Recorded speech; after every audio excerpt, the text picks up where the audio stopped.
We control the finances, news media, food, transportation, energy. We control everything.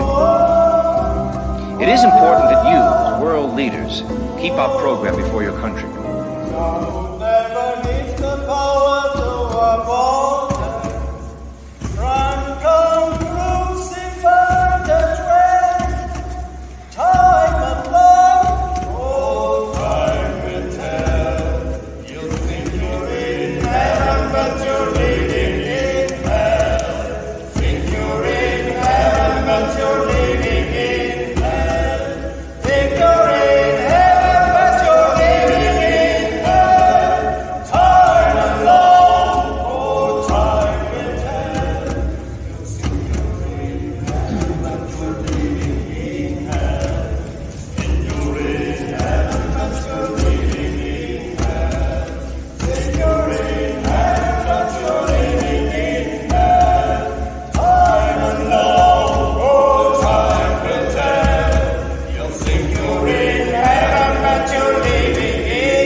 Let me tell you something. If you can't think for yourself, we don't want you listening to this show. This show is for people who think for themselves. People who go out and verify information for themselves or prove it wrong for themselves.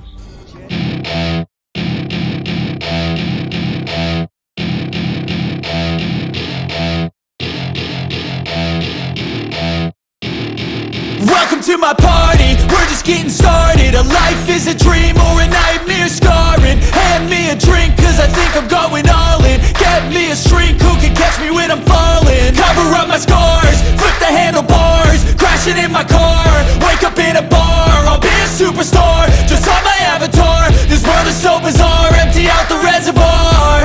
Yeah, I'm taking 6 shots, yeah, straight to the face. And I wanna get lost, I'm sick of this place. Don't know how to stop when I'm feeling this way. So I'm taking 6 shots till I'm feeling okay. I think I'm going crazy, don't think I'll get home safe. So I'm taking 6 shots all straight to the face. I'm taking 6 shots, are you coming with me? I'm taking 6 shots, yeah, straight to the face. And I wanna get lost, I'm sick of this place. Don't know how to stop when I'm feeling this way. So I'm taking 6 shots till I'm feeling okay.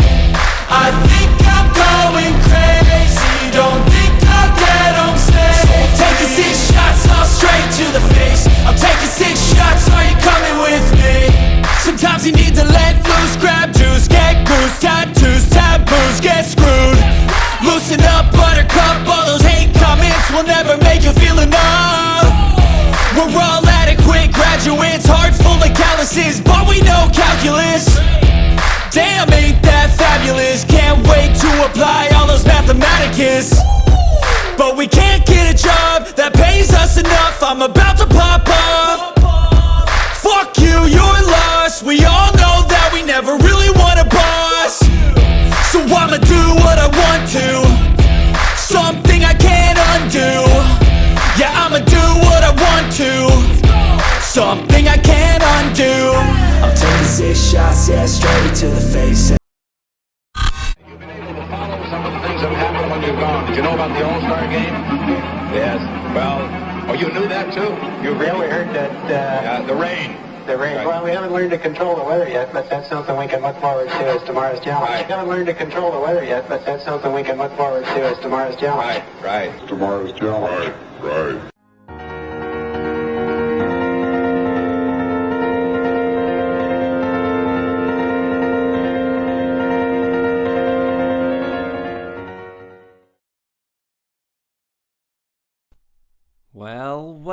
Well, we are indeed back again. Hopefully, we are live and you can hear me because I have had audio issues of late at least.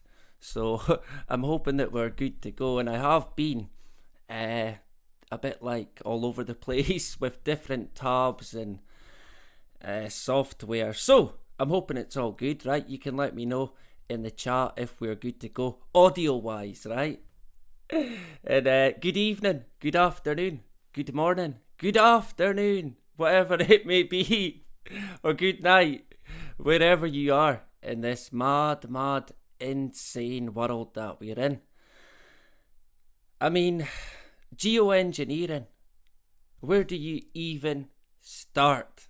Honestly, I shouldn't laugh, but can anyone remember when geoengineering was a conspiracy theory, right? They can't control the weather. Yeah, it's tinfoil hat stuff. Remember that? I think we're all good with the sound. My brother Frank is back again, right? Good to see Frank in the hood. We'll quickly say hello while we're good to go, and we're all good with the sound. Steve Cray, the best mod in the whole world, universe, metaverse, whatever universe you want to imagine up, or NASA, they're good at doing that as well. They've got a great imagination, NASA. Hey, do you know this? I thought that I had a good one. I thought, yeah, I've got a good imagination, but when it comes to NASA, wow, they're the experts at imagination, right? They've got a lot of artists at NASA, that is for sure. Who else did I see there? Gary in the hood, where did he go? There we go, Gary Rodden back again. Good to see you. Billy Blogs in the hood. Yeah, that could be a start. Yeah, for sure, right? That's certainly one that we're going to get into tonight.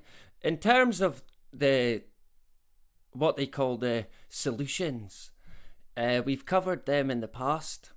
So a lot of what we cover tonight, we might have maybe mentioned in the past, but there could be, there likely will be some new stuff. There's up-to-date stuff, but it's constantly changing. I can't see the geoengineering not happening. I mean, to be honest, my personal view is that it's already happening, but going by what they're saying, I can't see it not happening, even though a lot of people are speaking out against it. It's not going away. It's like a zombie. And you'll understand why I've said that as we get on, right? It's this agenda that it won't go away. Now, I kind of had to break this down to make it a bit shorter tonight. So it's going to be a two-part, and in the second one, we're going to get more into the sort of structure that's going on with the United Nations in terms of how they're implementing geoengineering, not just the UN, but on other militaries across the world. Hip hip hooray, right? We're so lucky we've got the UN. Wow. I mean, yeah, right. Jesus, where would we be without them? They're our saviour. Thank goodness we've got the UN and entities like NASA. And we will get into them a bit tonight as well. Jojo Gizmo in the hood as well. Now, I recognise the picture here. I think there's a name change.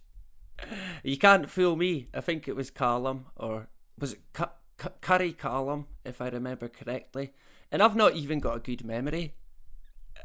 So maybe I'm wrong, right? Resisting the Lies DJ, who will be live tomorrow night over on John Davidson. Our good brother, John Davidson. What a man, right? A true gent. Tuesday night, I think about 9:30. I'll be able to catch some of the end of that, maybe. I don't know if I'll be about for the start, because I'll be out, but I think I'll catch the end and then I'll get the replay, right? I think it could be quite interesting. So, good to see DJ in the hood back again, right? The chuchter that he is. Space Hopper Mark in the hood, good to see you. A regular back again. And Gary, yep, good to see you back again. What do people think about geoengineering? Is there anyone who thinks that it's a good idea? Surely not, right? I mean, there can't be. There just can't be. There can't be anyone out there who thinks that's a good idea. But we have these experts and scientists. And they tell us, well, yeah, we're going to basically have to do it, right? It's going to come to a point. Now, in terms of the experiment, before we start on aerosol injection, that's going to happen, I believe, at the end of this year. So, I think we might hear about it either at the end of the year or the start of next year. And I mean, already it doesn't look good. And like I said, I genuinely believe that it's going to happen. Nothing's going to stop it unless fucking we do. But I believe it will go ahead. The aerosol injection, at least, and we'll get into that a wee bit more. Who else did I see? Liz in the hood. Good to see you back again, right? Who else have we got? Did I see Ragnar? Our Irish brother.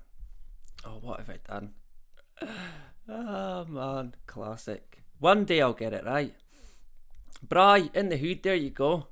Good to see Bry back again. And the amount of money that they're throwing or gonna throw incentives like geoengineering, it's quite staggering, to be honest. Similar to the climate crisis, it's insane. Billions and billions and trillions and billions and trillions and billions and trillions. And of course, where do they get all the money, right? It's quite funny, the UK government saying, oh, we're going to spend a trillion, billion, million, gazillion on net zero. Yet they've not even got any fucking money. How does that work? Of course, nothing about real priorities here in the UK. The drug deaths, the suicides, the list goes on. No, nothing about that. No billions and trillions and millions and millions and trillions and billions, right? But when it comes to fighting net zero, fuck yeah. Throwing it. Throwing it big time. You've got to kind of realise that it's all part of the agenda, because it's not just the UK, it's right across the board. All part of the plan, the lockstep plan, bringing in the fucking new world order, the shadow government just waiting to jump in after total economic and structural collapse in a political set, every sense you can imagine. And I mean, that's the way they're painting the picture. That's probably the way that it's going to happen. Whether we enable that, I'm unsure. Whether we can stop it, again, I'm unsure of that either. But hey, we've got to try, right? There's got to be a way. Where there is a will, there is a way. Is there any wills about? Is he not called William? Let's not talk about that. But there is. Where there is a will, there is a way. So we're going to try, right? Who else did I see? And then we'll quickly crack on for tonight. I don't think I missed anyone. Paka, there you go. He would have been thinking, he's fucking missed me again. I've caught you this time, right? I seen you there. Sometimes I do miss people. Oh, Phil, I am. There you go. Of course, no Liz without Phil, right? Good to see you two back again. So yeah, a bit late tonight. It's, you know, this one of those days where more hurry, less speed. Anything you do, you try to just be as careful as you can, as quick as you can, and it just you don't. Honestly, it's one thing after another, right? Even just about an hour before I came on, I had went to the shop and I dropped a bag. I was on my bike and I dropped a bag and it had milk in it, but I thought it was alright. And when I got back, I'd put the milk on the side And I went away to do other stuff, came back, and there was a big puddle of milk. The bottle had burst, so I had to then change the milk. And, do you know this? What do they say about spilt milk, right? But that was just a small problem, I guess. But it was one of those days where things never end, right? Anyone else got a life like that where it's like, well, what's next? Surely there can't be anything next, but that's the way life is, a roller coaster. Who's talking about aliens? Is Frank on about aliens? I don't know if aliens exist, to be honest. I think I've met a few though, so maybe they do, to be fair. Yeah. I think the alien agenda and the whole space agenda is one that we're going to get into. Let me take these off. Oh, sugar. Is one that we're definitely going to get into as well. On my my terminated channel, we did touch on Project Bluebeam and quite a few other bits in that regard, so I think we'll probably go there again. It's worth checking out. The alien deception, right? Yeah. So let's... Oh, I see Dave as well. In the hood, I just caught you there, brother. Atlantis as well, good to see you back again. A pleasure. Can I... Yep. Oh, what have I done now? There we go. UBOs. What's a UBO? Should I even ask, right? What was the comment? Aliens, beings from beyond Antarctica on the flat Earth. I don't know. I don't know if there is such a thing, to be honest. I mean, I don't believe anything, so until the day I meet an alien, I guess, then that might change my mind, right? Seeing is believing. I did used to like to entertain the fact that there must be something else. There's got to be, and there's aliens, and there's stones with carvings that it looks like an alien or a UFO.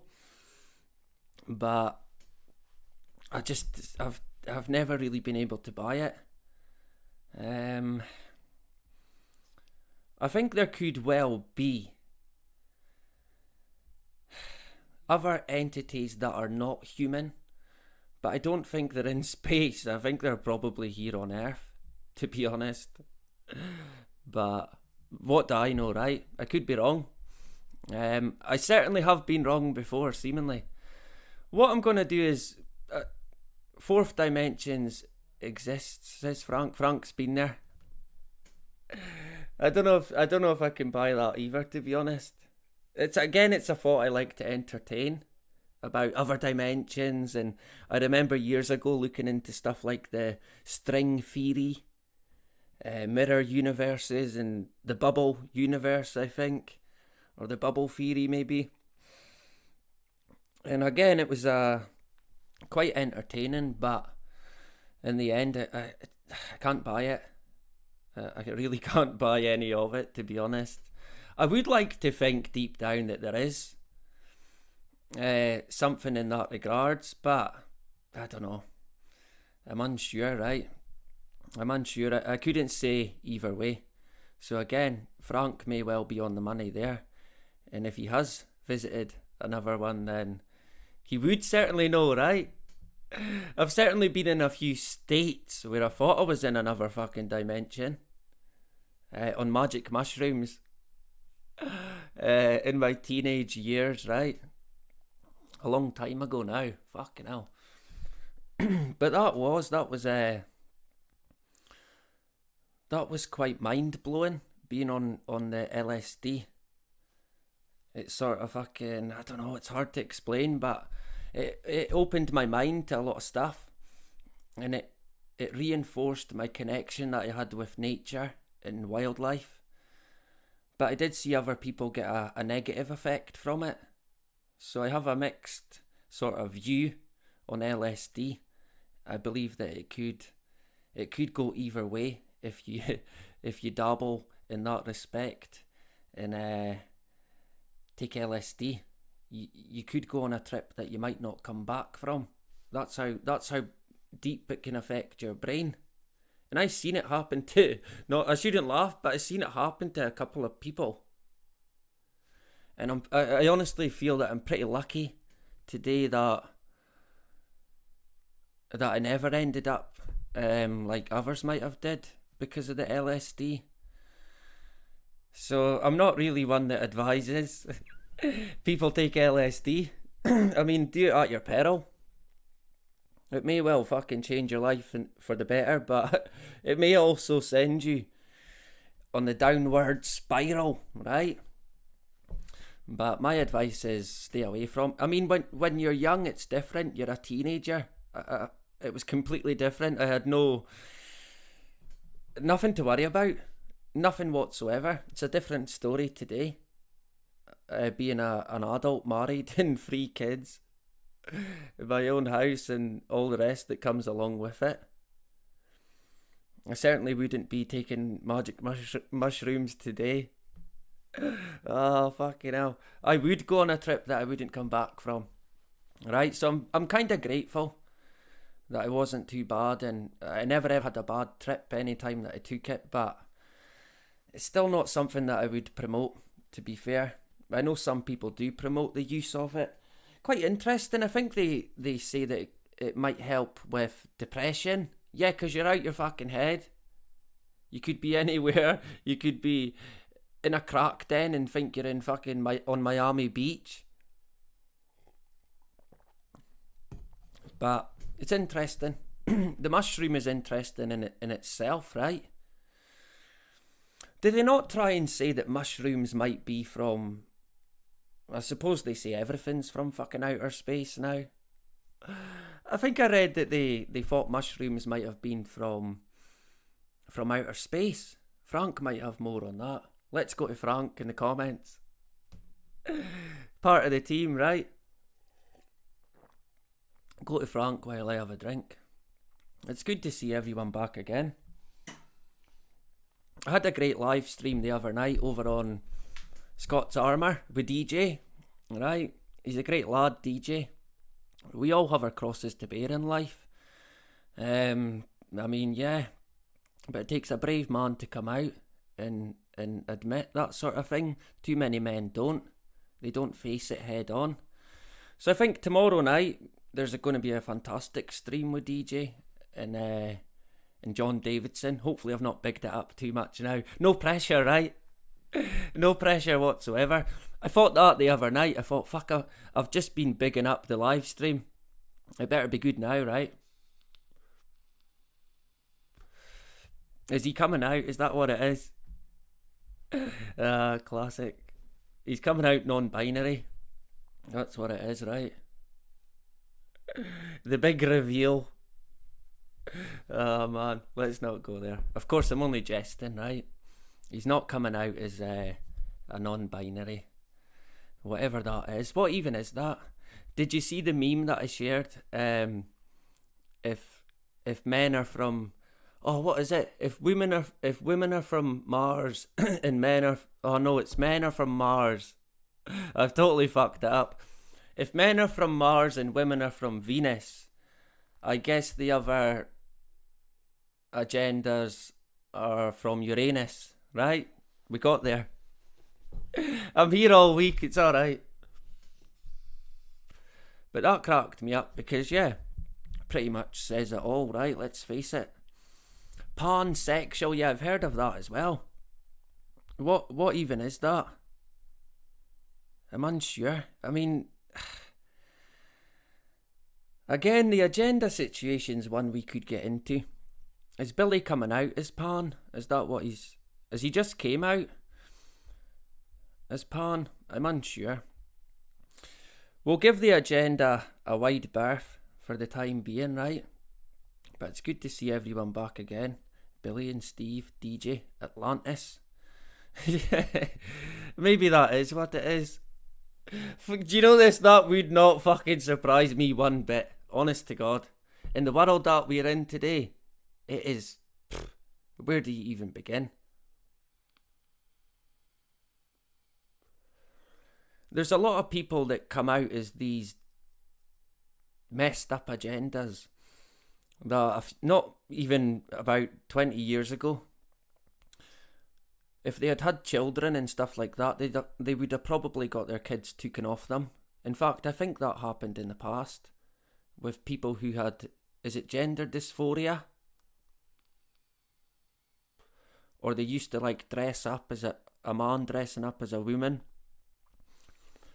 And they were like outcasts in their community and stuff like that. Now they're teaching your kids in the library. How the fuck did we get here, right? Fucking hell, honestly. The agenda one kind of worries me. The whole agenda situation and the drag queen situation. And it's interesting because some people, like I've said before, some people think it's not there's no issue. Oh, it's fine. It's not a problem. I'm sorry, but it is. It is a problem. So there's complete division. Of course there would be, right? There's always division. Always, always, always division. Yep, from the very beginning. Division, confusion. Oh man. Confusing them at a young age now. Promoting these drag queens as some kind of celebrity. Raising them up to this godlike figure. Da-da! And they've got these absurd names. Like, I don't know, Pussy Galore. Or something like that, like from James Bond. I can't remember any offhand, but it's a situation that I don't like. It really makes me feel uneasy for some reason. I just don't like it. I just wish they would let kids be kids, but they can't. They won't. And I'm kind of glad that there is parents standing up and saying, look, we're not having it. People are drawing it. They're basically calling it child abuse. And to be honest, I would have to agree. I would have to agree with that. I think that might have been one of the names as well. I mean, it's insane, right? Honestly, we're going to get a list of recommended names in the chat. Fucking hell.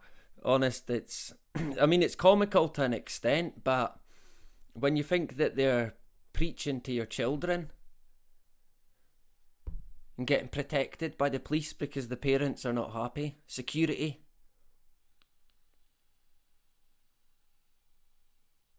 What a world, right? All the news, all the good news here.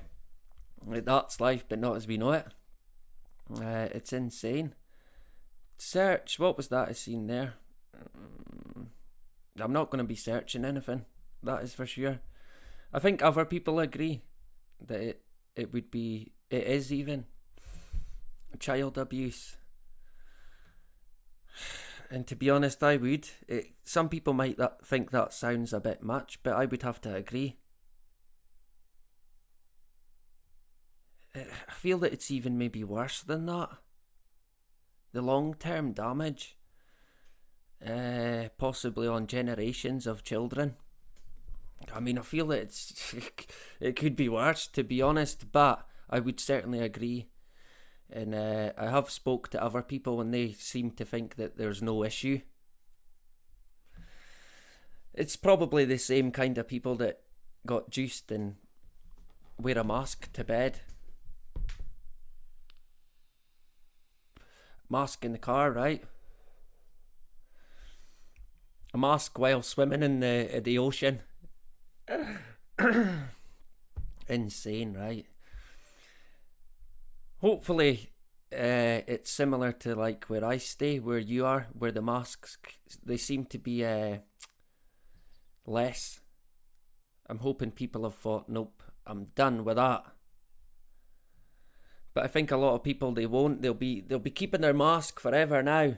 Conditioned to the absolute maximum. A mask to them now, it's like a part of their body.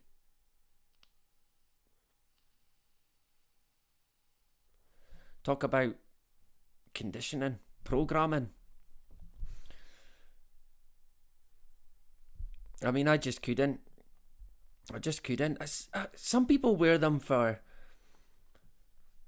about 8, 9, maybe even 10 hours a day. And I frankly, I find that insane. I'm sorry, but no matter what job it was, I would be gone. It just would not be happening, no matter what. You've got to draw the line. You've got to.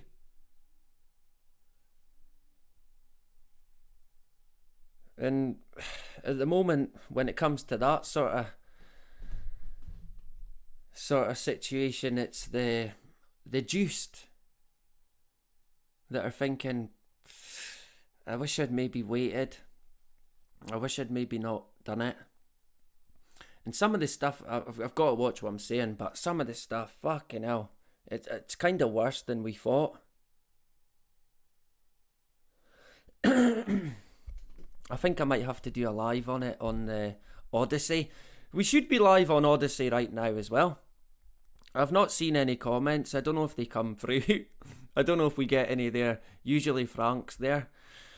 But I don't think... I don't know if I can check.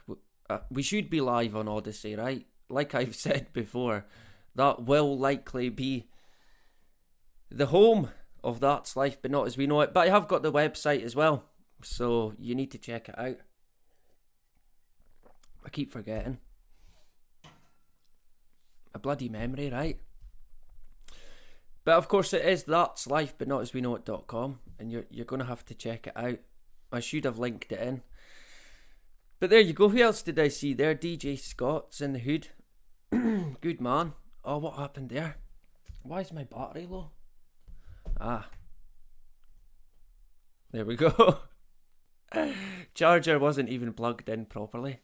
It was half out. Me, right. Unreal. So, good to see DJ. And yeah, exactly. Yeah.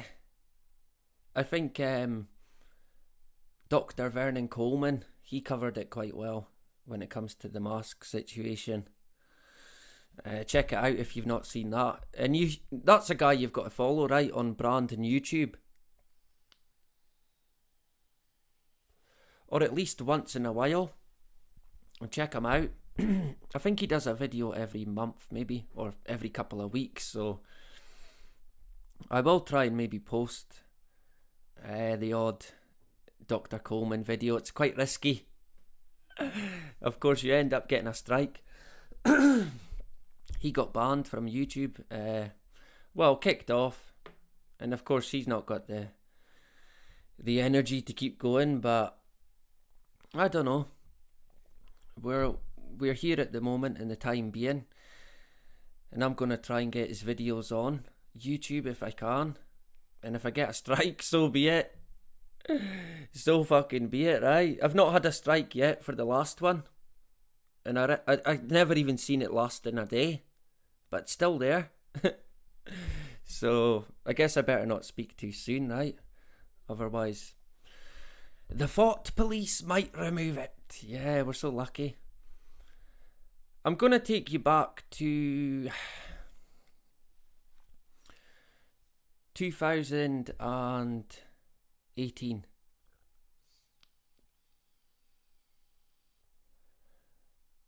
Seems like a long time ago, right?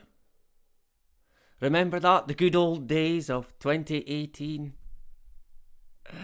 A pandemic-free world. Yeah. If only we could turn back time to 2018 and know what was coming. And make sure it didn't happen, right? Put a spanner in the works. Any time machines going? I think they do talk about time travel possibly being possible, if you like. In some form. I think to maybe only go forward, back, but not forward. I can't remember exactly, but again, it's quite a mind-boggling one when it comes to time travel. But it's something we could maybe look at in the future, because it's quite interesting. Yeah, different time, right? 2018 was a different world, man. Yeah, it was only a few years back, really. But it just shows you how much and how fast things are changing lately.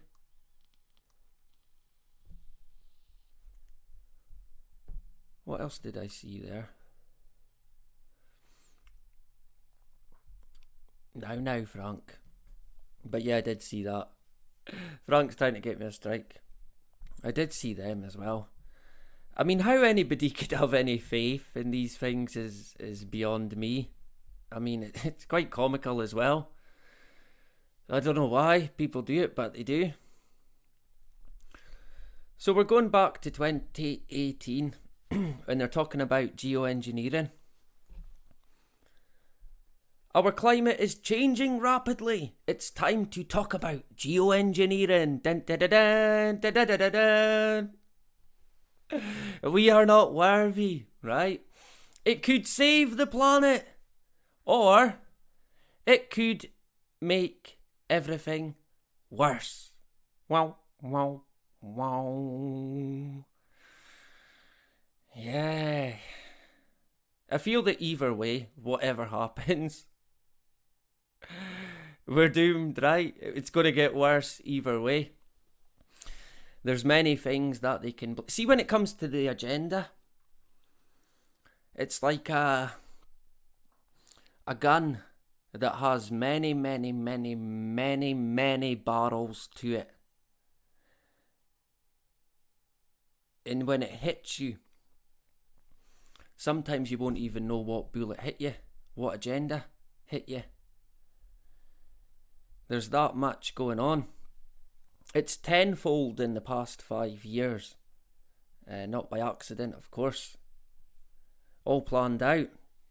I think Klaus Schwab has been a good advocate of planning the future of the world that we're in. How anyone could think that Klaus Schwab was a good guy is beyond me. I mean, come on, right? So the guy who's the ultimate bad guy is a good guy, but he's pretending that he's a bad guy and being a bad guy. But it's alright, trust the plan, right? Everything's going to be alright, trust the plan, trust the science, yeah, hip hip hooray. The oceanic carbon cycle in its natural form already transforms around 10 gigatons of carbon from the atmosphere into the deep ocean per year, and it provides around half of our planet's oxygen, according to NASA. Right. So, what could go wrong if humans amplified it on purpose? Yeah. Already NASA, straight away. The first paragraph, we've got NASA. Thought they were a space agency. Think again, right? I used to think they were about 10, 15 years ago. Certainly don't today. That's for sure. So what could go wrong if humans amplified it on purpose? Because you know how we all got together and decided that, yeah, we're going to play God and fight the weather, combat it, block out the sun, hip hip hooray. Remember, we all decided that was a great idea?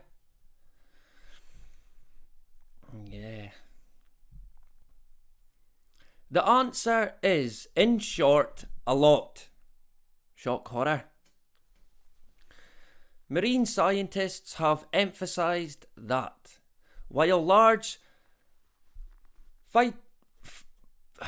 phytoplankton booms do take up carbon dioxide while they're alive, when they die, their tiny decomposing bodies attract bacteria. Dying, I can never say this, phytoplankton gathered en masse can cause the digesting bacteria to use up all of the oxygen in the surrounding waters, creating a, quote, dead zone, close quote, that can kill or sicken anything that swims into it. A dead zone. It could create dead zones in the sea. But like you can see there already is dead zones going on. And there is a lot of strange stuff going on in the sea in regards to the marine life. And I don't think it's good news. And at the end of the day, if my view is correct that they have been geoengineering already for decades, then this probably will be here already. And they're even showing you that it's already happening. But it's because of something else, right? I think the sewage pipes, maybe, that they said. So dead zones in the sea. I think that could be, you could be hearing about that a bit more. This is one of the ideas that they've got to combat the weather. Iron fertilization. And I mean, you can see basically what it is. They dump it into the sea, right? Iron sulfate. Just pouring it into the fucking sea. Honest to God, right? I mean, come on, how could they think that's a good idea? And they're saying that this one, the idea continues to pop up in news stories thanks to interest from governments and even illegal dumping experiments. Illegal dumping experiments? I think that could be one for the future, right? Yeah, of course you've got to have experiments for these things, right? So we can combat it. Yeah. Marine scientists have been frustrated by the zombie-like quality of iron fertilizer. It just keeps coming back, even after they thought they had laid it to rest. Yeah, a bit like geoengineering in a hole, right? It's this zombie that won't go away. It's clearly not a good idea, but it's going ahead. And by the sounds of it, they'll probably do this as well. They'll eventually probably do the whole fucking lot.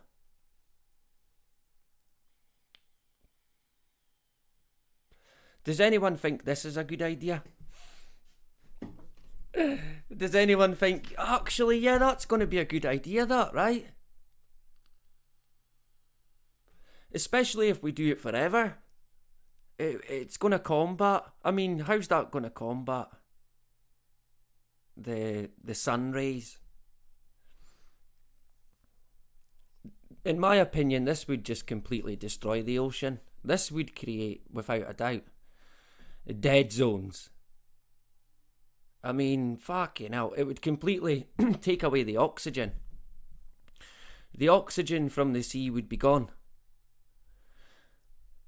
Another idea, and we've touched on this one before, this is the one that I find the most comical. When they talk about, honest to God, it cracks me up every time. This one and the guy, the NASA scientist, crack me up so much. Honestly, I can't think about it without laughing. I mean, here we are, right? They've never even been into fucking space.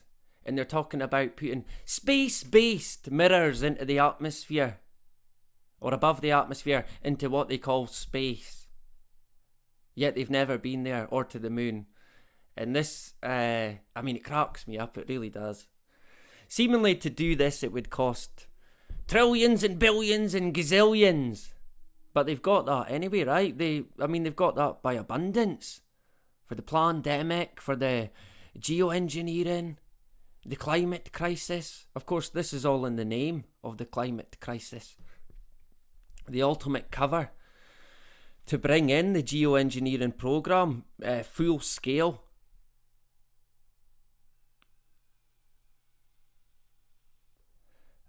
I mean, they've got to an extent because they can't hide it. So they need to kind of give a reason for it. But the real question is, why? Why are they fucking doing it? To what end? To what gain?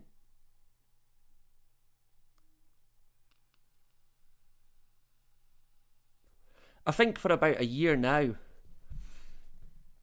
I've talked about how, or last year I think, and this year and maybe the year before, at certain points under a chemtrailed sky in the summer, I felt like I could hardly breathe, and it felt like I was in a sauna or a hot box. That's what it felt like. A steam room or maybe like that. I'm unsure, but so humid and just really hot. And it was like, well, it was under a chemtrailed sky. And then it happened again a summer later, and I thought, fuck, do you know this? I think that's effects of the spraying, the, if you like, geoengineering.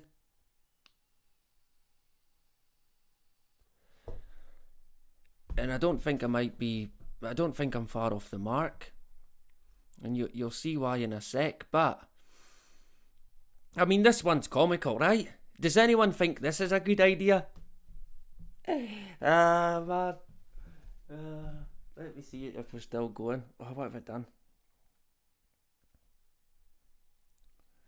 We're still going.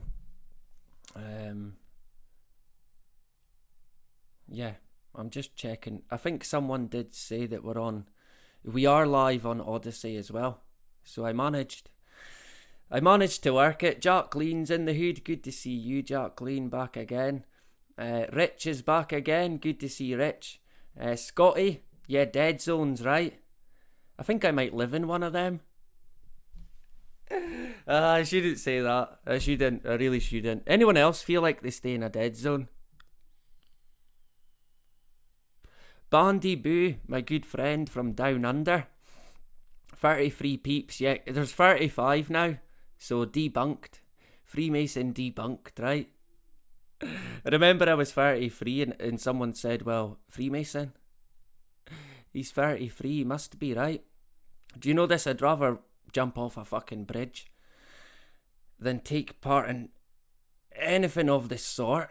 I mean, even the thought of it, it gives me the shudders, to be honest. Kind of gut turning stuff when you think about, well, when you know the occult and the workings of the Masonic order. I can't see how anyone would want to get involved with it. I mean, you'd have to be completely fucking insane. Although in saying that, we're in a world full of people like that. So it's probably thriving. And it seems to be, let's face it. Who else did I see? Just Kate. There you go, back again. I think it's Just Kate and no more.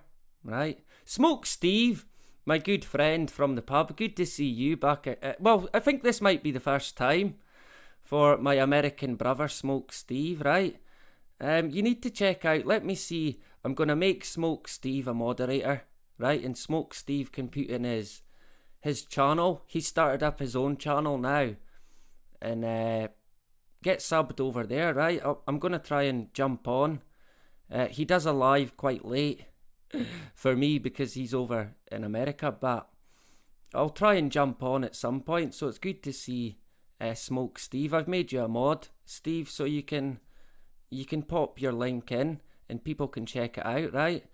My American brother, Smoke Steve, likes to hit the pipe, right? Not the crack pipe. He's not that sort of American, but he likes his weed, and I've got plenty of time for Smoke Steve, so you might want to check it out. Who else did I notice there quickly? Ragnar. Yeah, good to see Ragnar back again. And Resisting the Lies. DM. Yeah, I can't check messages right now. How can I? I'm hard at it. Are you DMing me to tell me that the mirrors are a good idea? I think the mirrors might be a good idea, right? You can turn them round and use them for your makeup. All the drag queens. At night time. Fucking hell. Could you imagine? What a world we're in. I can't see this happening, but again, I'm not going to rule anything out. I'm not going to rule anything out with these lot. I just can't.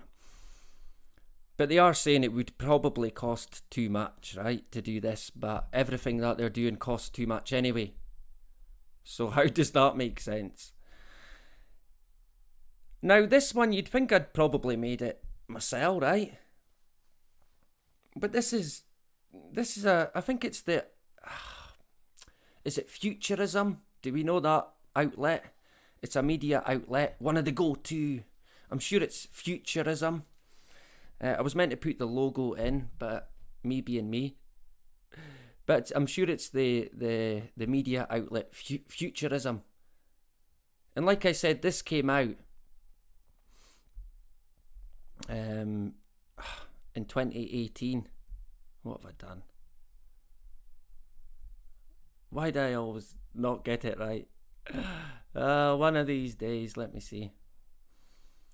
Yeah, I think we're still on the article from 2018. It's talking about the ideas to combat the weather, right? Because we all decided that was a good idea.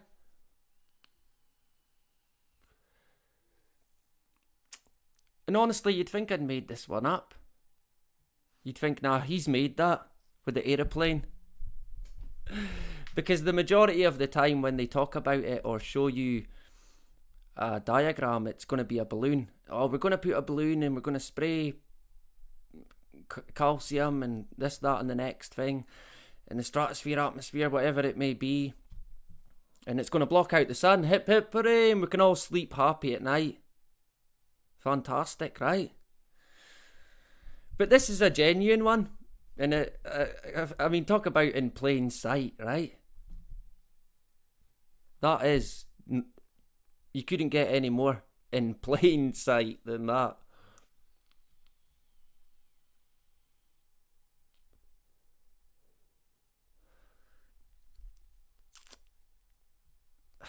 I mean, sulfur dioxide gas. Is that the stuff that I thought I could smell? Is that the stuff that I've been bloody smelling, right? I mean, I don't think there's any denying that it's going on. It's just people don't seem to accept it. And is it just a coincidence that all the negative or, quote, unintended effects, close quote, are going on practically at the moment? I think a lot of people are seeing that what they once thought might have been a conspiracy theory is now clearly in fucking motion. Yeah, check out Smoke Steve. There he goes there. In the hood, right? He does, I think, on a Friday and a Saturday, maybe. Steve's a friend of Hayden Hewitt. Some of you might know of Hayden, right? A friend of Richie Allen's as well. So yeah, good guy. So you can check it out. He's got his own channel. He's moved on to his own one. So I'm always willing to try and fire people a few subscribers. And if you like it, you're gonna get subbed, right? So good to see Steve in the hood. Tony as well. There you go, Tony. Back again. Great to see you. I don't think there's anything they don't manipulate, right? I mean, fucking hell, they can't leave anything be. They have to manipulate and invert absolutely everything. I mean, it's insane. I mean, I find this idea probably the most absurd and insane out of the ones that we've just covered there or seen. The mirrors is comical, and you kind of think, well, it probably wouldn't even do much, to be honest. except from create a big circle of shade somewhere that you could go under if it was too hot. But this one, I could see this being a fucking disaster. And this is the one that needs to be stopped. But the experiment's going ahead. They'd stopped it in Sweden. They've moved it, I think, back to America. And it's going to go ahead.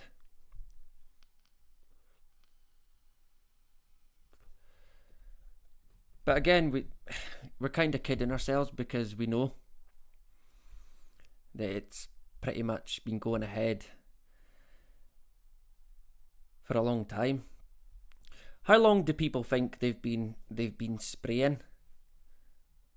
What year do people think they started with the chemtrails? Let me know in the chat before we quickly carry on with the stratospheric aerosol injection. In my opinion, it was in about... Yeah, I reckon that as well. I think maybe the 60s. Possibly before, not too much before. I think maybe from then on, it's been... I mean, through the roof, that wouldn't even cover it, right? The 40s, well, to be honest, I wouldn't rule that out. We have covered NASA documents that talk about the weather modification experiments. And I think they were from the 50s. So I mean, that's quite early, but I certainly wouldn't fucking rule it out. I kind of think 60s, but yeah, it could have been earlier. An interesting question that, to be honest. I don't think a lot of the flight crew are aware. I think they'll just turn up and fly the plane, right? I don't think they'll deal with much else in that sense, but I'm unsure.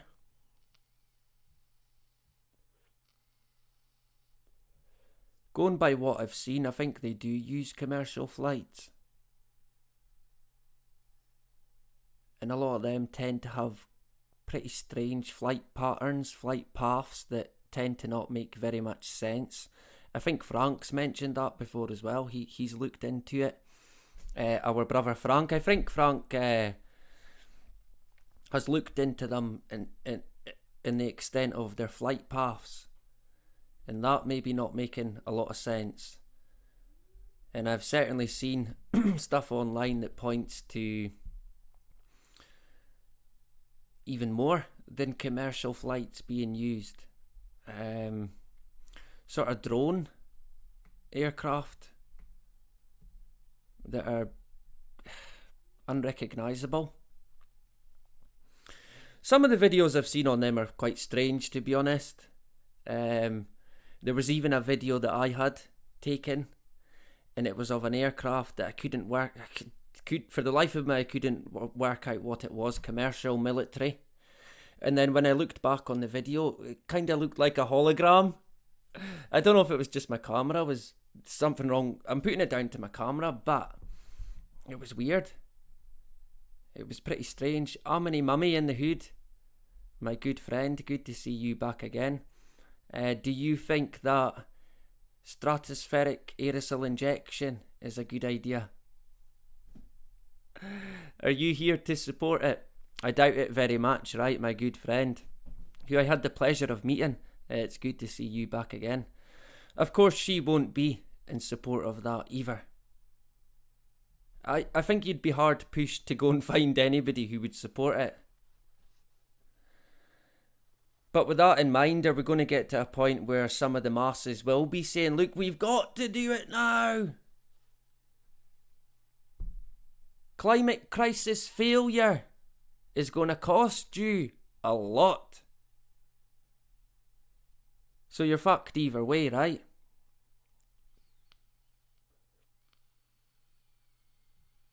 .42 in the hood as well. My Irish brother, where did he go? He's disappeared. There he goes, back again. Good to see 42 back again. Yeah, good to see my good friend from down under. And I know this through my good friend that the spraying, it goes on down there as well. All the way down under, right? Where everything is upside down. A bit like Scotland. And I know that the situation with the wonder treatment is as bad as it is here. And through other connections, I know that it's right across the board. It's not just the UK, the Australia, America, Canada, pretty much the whole of Europe, Africa, China, Russia. Of course, they had different juices, but still the same. Still the same right across the board. So it's good to have connections that you can trust. And it's not the fucking mainstream media that tell you absolute bullshit, right? You need boots on the ground. You need to hear it from the horse's mouth. Failing that, you've got to be out there with your boots on the ground. And everyone has a feel of their community. You know what goes down, right? Well, in Scotland, that seems to be the case. And a lot of people, they're not fooled by it anymore. Which is interesting as well. Because if there is a mass awakening due to the wonder treatment, what they're going to pull then? Is that when they're going to increase the weather crisis situation? Of course, there's more to it. You'll see in the description I mentioned the 4 horsemen. Now, does anyone want to tell us who the 4 horsemen are? The 4 horsemen of the apocalypse, is it? Does anyone have any info on them? Remember we seen them on the front cover of the Economist? I think 2019 was it? That might make a bit more sense now as we get on.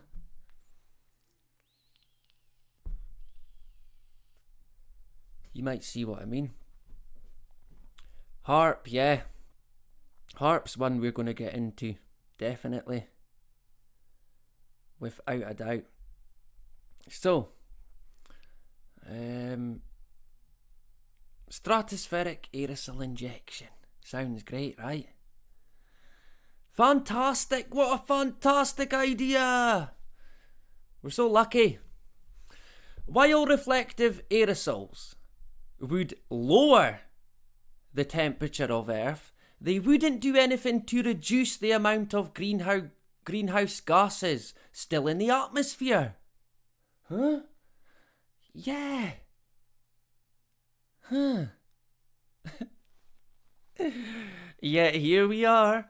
Therefore, this scheme would also require that we maintain this layer of reflective gas continuously for decades, while also slashing our overall emissions, right, net zero. If we didn't, the planet could actually end up worse off. Shock horror, unintended consequences. Yeah, like the treatment. All unintended effects, right? Yeah. So, this basically, in my view, is only going to make things worse. They're even saying there, it can't reduce greenhouse gas emissions. Of course it can't. It can only reflect the sunlight back, or keep the heat in. So along with this would have to come me and you toeing the line for net zero. So with that said, it's pretty clear that stratospheric aerosol injection will be the one that they use, because it will come hand in hand with achieving net zero, or what they call net zero. And it'll all be so fitting. It'll fit so nicely, like a perfect tailor-made shoe, right? It'll slip on like the perfect suit. Of course, not by accident, right? Never by accident. So this'll go ahead. That is at least my view, unless we stop it. So, the problem moving forward probably wouldn't be a lack of scientific wherewithal or political heft. It's simply that we have trouble agreeing. That's a problem harder than any scientific challenge, and one as old as our species. Yet, in order to avoid a worst case scenario, it's one we'll have to overcome. Dun dun dun. Yeah. No one's going to be able to agree. The scientific community, they're not going to agree. The nations of the world, they're not going to agree. I wonder what the solution could be to that one. Answers on a postcard, right? Yeah. I mean, already you can see where it's all going. So that was in 2018. A lifetime ago. Look at where we are now. Fucking hell. The amount of stuff that's happened since then. It's quite mind-blowing, really. Or is that just me? Maybe that's just me. So now we're going to 2021. Again, sticking with the topic, geoengineering. December 19th, 2021. Test of planet cooling scheme could start in 2022. I thought it could make things worse. Yeah, but that's alright. We're going with it now. The flooding! The heat wave in England! The fucking hosepipe ban! It rained in Scotland!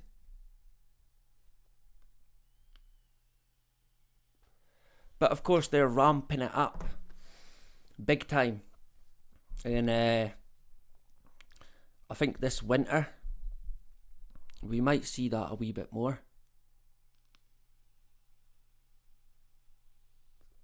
A heat wave in winter. I doubt they could pull that, but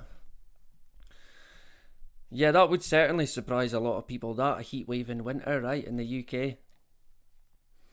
A heat wave in the summer's nothing new.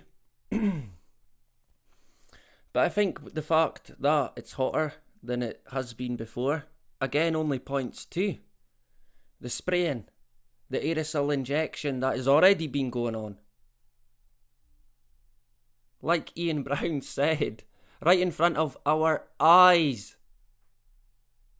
You'd have to be fucking blind not to see it. Or like an ostrich with your head up your arse, or is it in the sand? Take your pick, right? So we're fast forward from 2018 to 2021. We skipped through all the pandemic. The proposal calls for what is known as, quote, solar geoengineering. Sounds great, right? Cooling the planet by deflecting sunlight that would otherwise strike the planet. Later this year, researchers hope to release a balloon that will ascend to 20 kilometres, where their airborne platform will undergo various tests. Eventually, they'll add equipment to spray tiny aerosol particles of calcium carbonate, the compound found in limestone, blackboard chalk, and Tums antacids, the particles will act like microscopic mirrors that should reflect sunlight back into space. Right. So the wee balloon is going to be out. They're going to get their wee drone balloon to release some... So, what was it again? Calcium carbonate. Which is natural and it'll be totally fine. Right? Because you get it in chalk. Yeah, I mean, it wouldn't cause any damage, right? It would be safe. Like the treatments. Totally safe. Totally, I shouldn't laugh. Totally nothing to worry about. Don't be silly. Sit down. Right? Do you not trust these organisations and your government? Do you think they would do you a bad turn? Do you not think they have your best interest at heart? Yeah. Look at history, right? Look at how many times we've been fucked over. And then you might realise that there's no faith whatsoever. There can't be in any of the systems, organisations even, or entities like the WHO, NASA, United Nations, NATO, any of the foundations, Rockefeller, Gates, any of these philanthropy people, whatever it is they call themselves. As evil as they come, right? So we know pretty much about how they're describing it's going to work, right? But little is known about how or whether solar geoengineering might work and how the particles would react and move in the atmosphere. It doesn't matter though, right? I mean, it's fine. We're going to go ahead with the experiment anyway. It could be worse. It's alright, it doesn't matter. No one cares anymore. The money's there. The psychopaths will be there. Give me the money. And they'll roll out the idea. And of course they'll run away to their island. The Epstein Island that they've bought. Right? Even less is understood about the potential risks to people and the environment. Yeah, no shit. Could the particles deplete the ozone layer, for example, or significantly alter the weather? Yeah. Surely not, right? But as Earth's rising temperatures trigger a cascade of calamish effects, and as humans pump more greenhouse gases into the air, a prominent group of scientists is urging the world to seriously consider the stratospheric option. Yeah, aerosol injection, right? Of the safe component, calcium carbonate. Totally nothing to worry about. Even though little is known about it, could go either way. Anyone's guess. I guess we'll know more if the experiment goes ahead, and I would imagine that it will go ahead. It got stopped once, I can't see it getting stopped again. Could be wrong. I hope I am wrong. I mean, if it was in Scotland, I'd certainly be fucking trying to stop it. And if I ended up in prison, fucking so be it.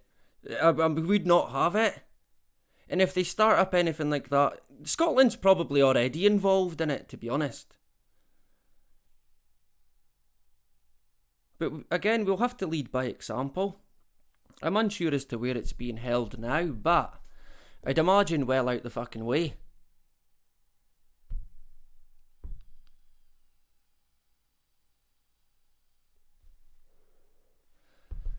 Yeah, calamish effects, right? I wonder what that could be. we're now going to jump to 2022. This year, right? So we've only went from 2018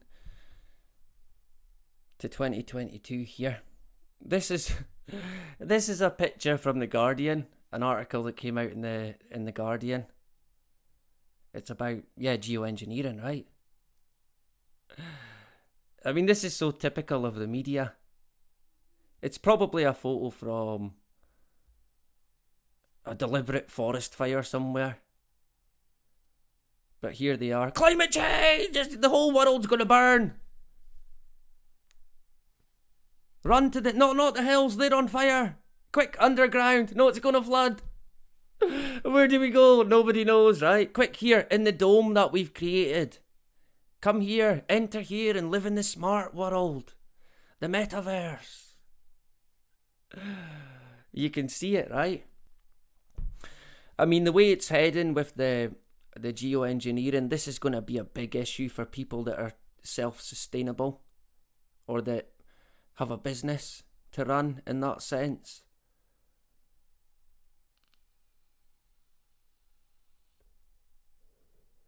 You're going to need a decent greenhouse, right?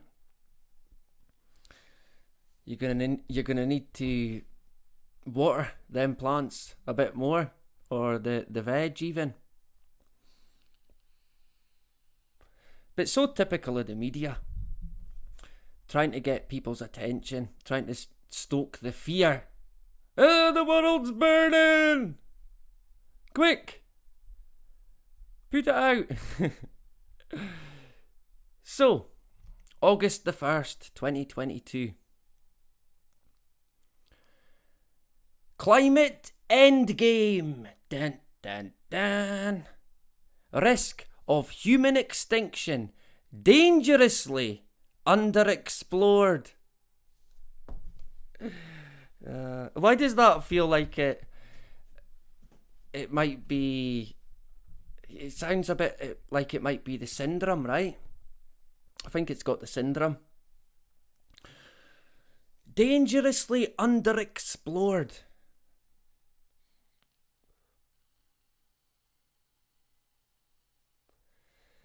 I'm not sure if I've heard that one before. But there you go, from the Bill Gates Guardian. Scientists say there are ample reasons to suspect global heating could lead to catastrophe. Dun, dun, dun. Oh dear. So if we do geoengineering, catastrophe. If we don't do it, catastrophe. And of course, if geoengineering has already been happening, catastrophe. Yeah.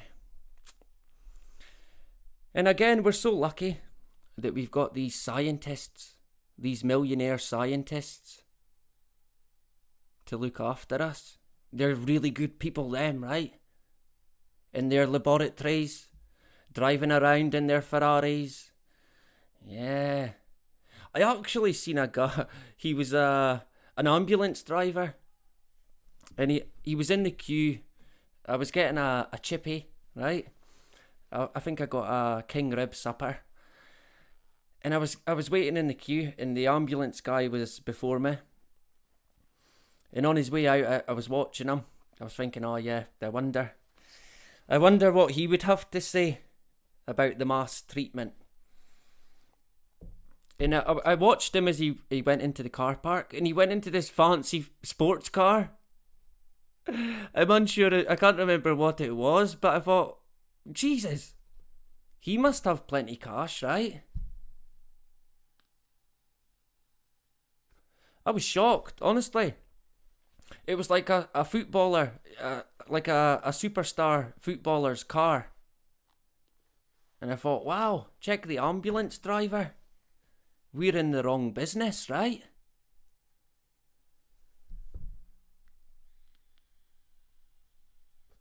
I think there's a big issue with staff in terms of the ambulances as well. They've not got enough ambulances, there's not enough staff. And yeah, we're not going to get into that too much, but we know what it's about. Again, it's the elephant in the room, right? It's there in front of everyone, and half of the room can't see it. They don't want to see it. The elephant could slap them in the face with a trunk, and they still wouldn't see it. It's not there. I don't accept it. They can't accept they've been done over.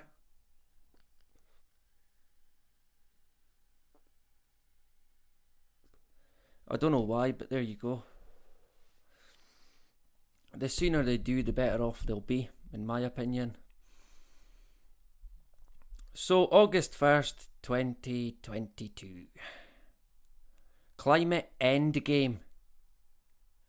Yeah. Now, this is based on a new document that's came out.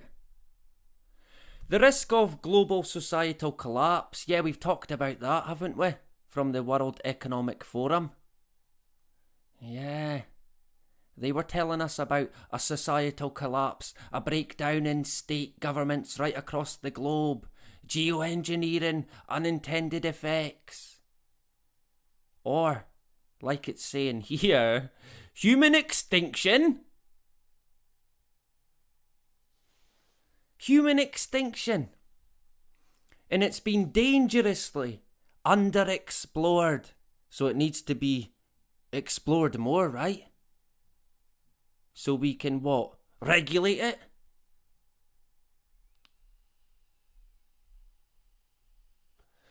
I'm unsure as to why we could think that if we are in some sort of extinction, I don't think there's anything we could do about it, to be honest. And I think any attempt would be pointless. We would kind of have to just accept the world that we're in. In that, not in the sense of trust the plan. But if Mother Nature has decided that time might be up, I don't think there's fucking very much we can do about it. But I don't think that is the case. I kind of wish that it was. But I think it's orchestrated. I think it's orchestrated rather than natural. I do kind of wish that it was a natural occurrence. But I think there is now serious manipulation going on after, like we've said, decades of weather modification through many different forms, not just aerosol injection via aircraft. There's numerous ways, including factories, ships, anything that lets off emissions, basically. What is it, Billy? Wait a sec.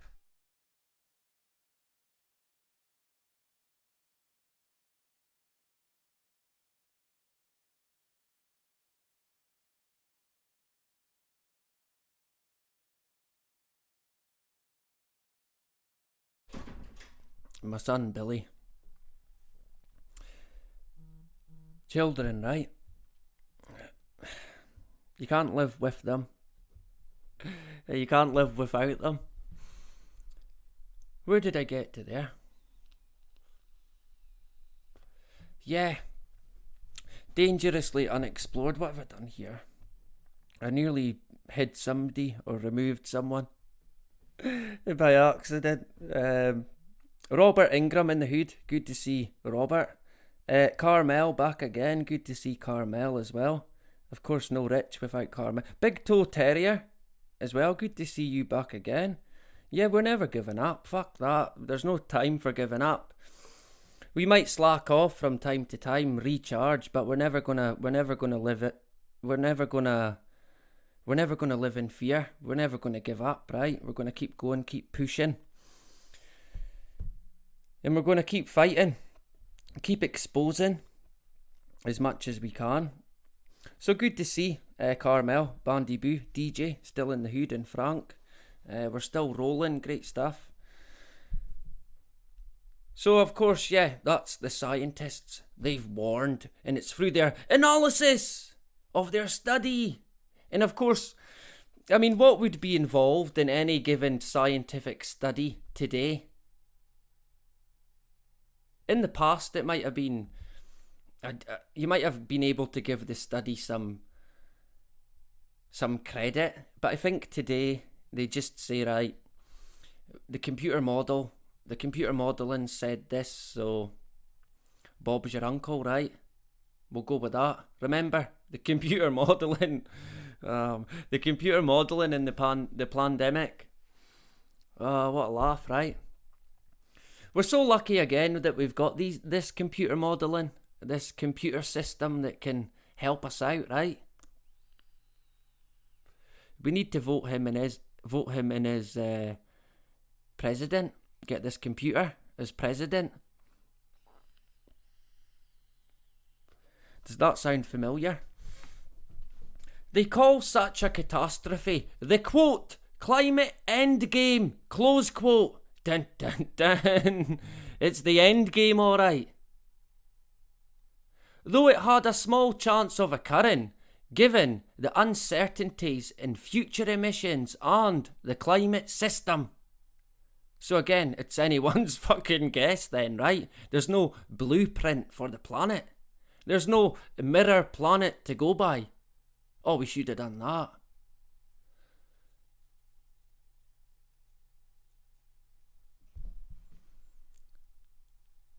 Where did I get to there?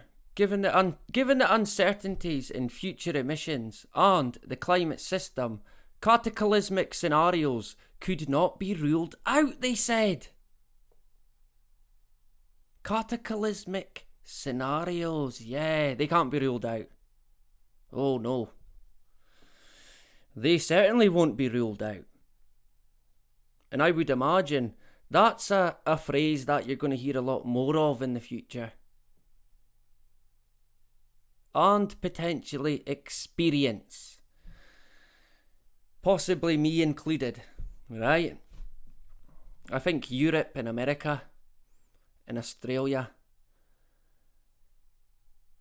and maybe China are big targets when it comes to geoengineering.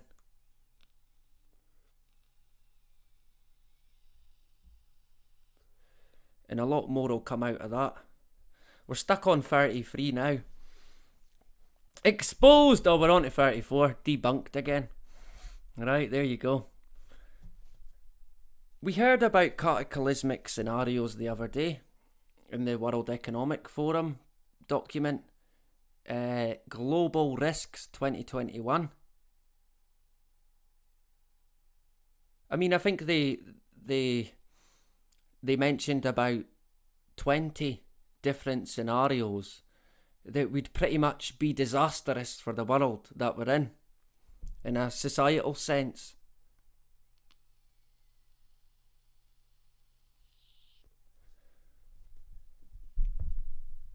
Any sort of cataclysmic event is going to fucking knock us for six big time. I'm not talking about a pandemic either. Something a bit more than that. But I think even the likes of no electricity, something maybe so simple, but that's going to generate a lot of fucking issues, I could assure you.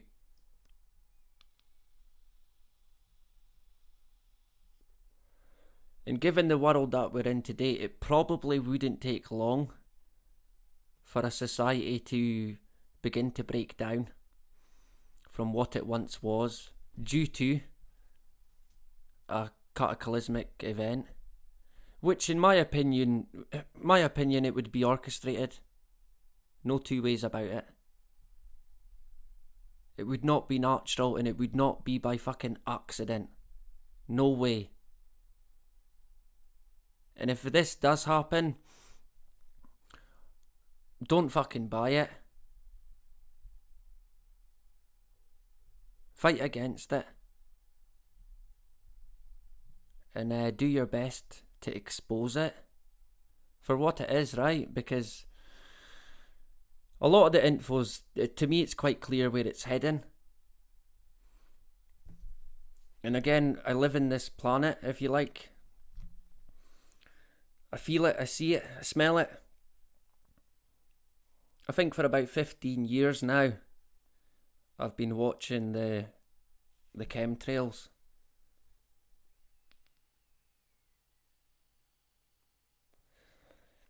I remember following the guy, Richie from Boston, when he used to do a lot on the chemtrails. I think that would have been about 12 years ago.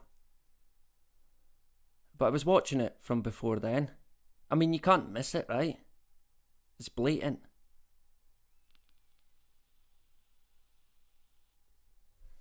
But here we are. The climate endgame. Wow. Cataclysmic events, scenarios. And of course, the global risk is it has been dangerously underexplored. So they're going to do a bit more exploring and come out with more fear and cataclysmic scenarios.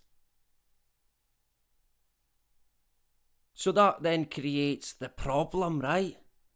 There'll be a reaction by the people. And of course, what will come after that?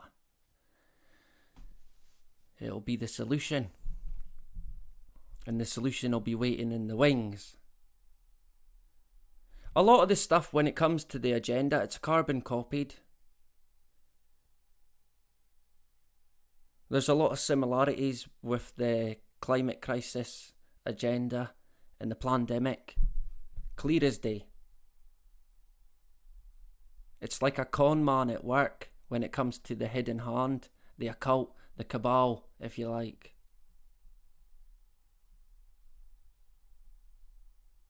And a con man would be polite, to be honest. So sticking with this one, the international team of experts argue the world needs to start preparing for the possibility of the climate endgame. Quote, analysing the mechanisms for these extreme consequences could help galvanise action, improve resilience and inform policy. Yeah! Policy, policy, policy. Mechanisms. Yeah, galvanise the action, right? Get wee Greta leading the way. Although she kind of spoke out against it, but she'll change her tune on that, I'd imagine. Because it'll get so bad! We have to do something now! We must act now! Policy, policy, regulation, regulation. Restriction of movement, yay! No driving, no flying, no eating meat. In fact, you don't leave your home anymore. You'll get water once a day. I mean, I'm laughing, but you can see where it's going, right? Explorations in the 1980s of the nuclear winter that would follow a nuclear war spurred public concern on disarmament efforts. How did they get on with that? The analysis proposes a research agenda. Wow. Including what they call, now wait for it, the quote, 4 horsemen, close quote, of the climate endgame: famine, extreme weather, war, and disease. Shock, horror. You could not fucking make it up, right?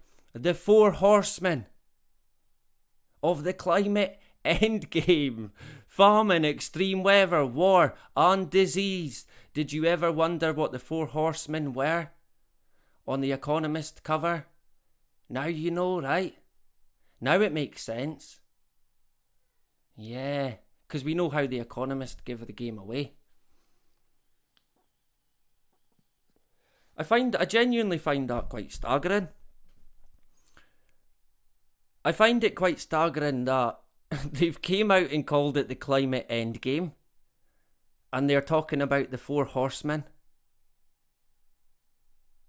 Do we know about the 4 horsemen? I'm sure most people will, to be honest, especially those who have heard about them in the past. Quote, there are plenty of reasons to believe climate change could become catastrophic. Even at modest levels of warming.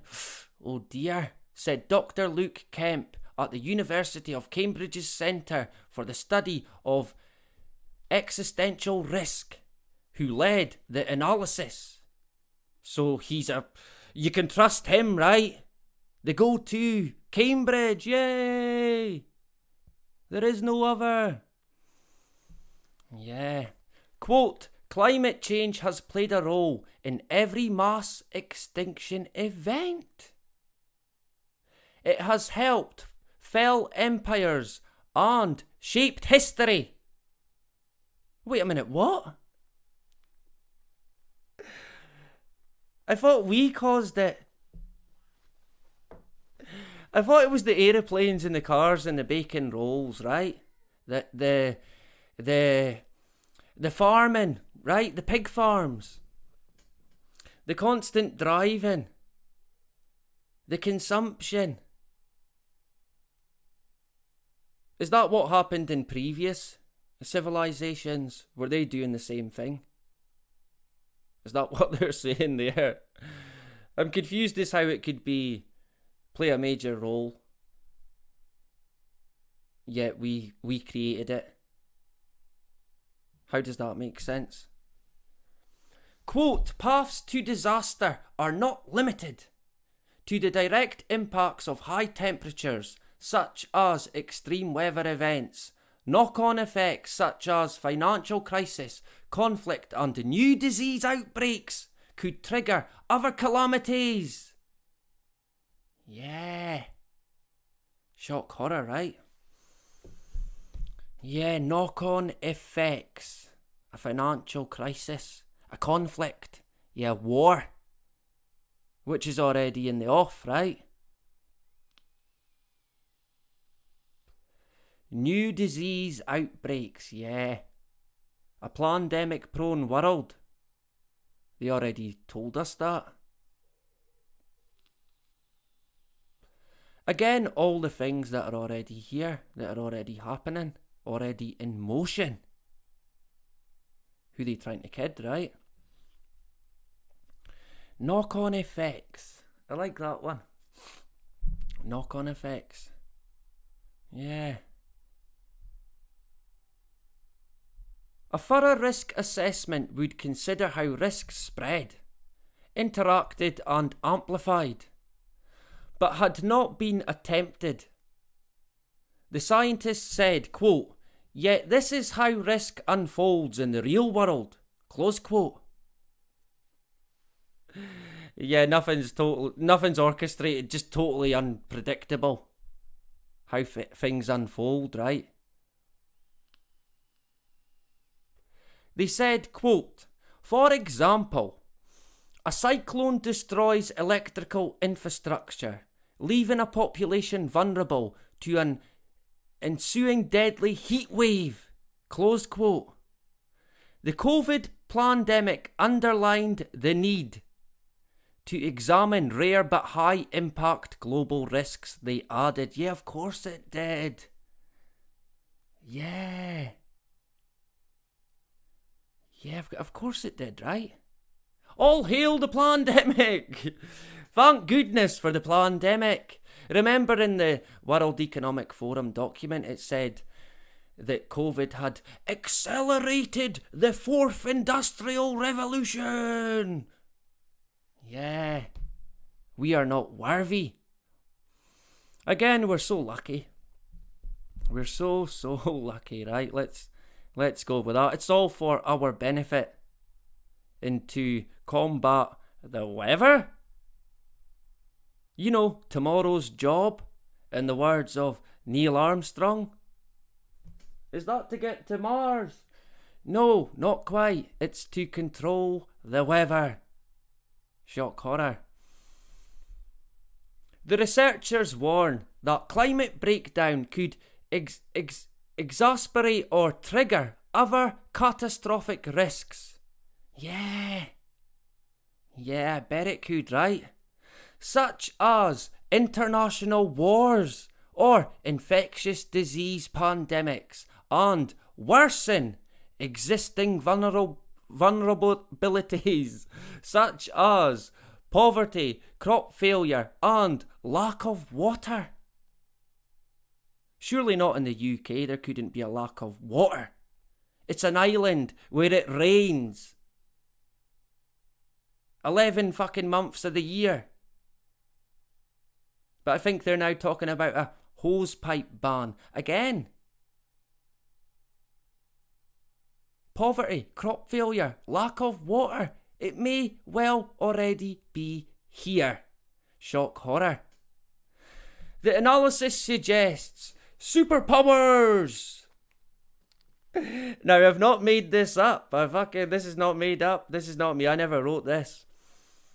The analysis suggests superpowers may one day fight over geoengineering plans to reflect sunlight or the right to emit carbon.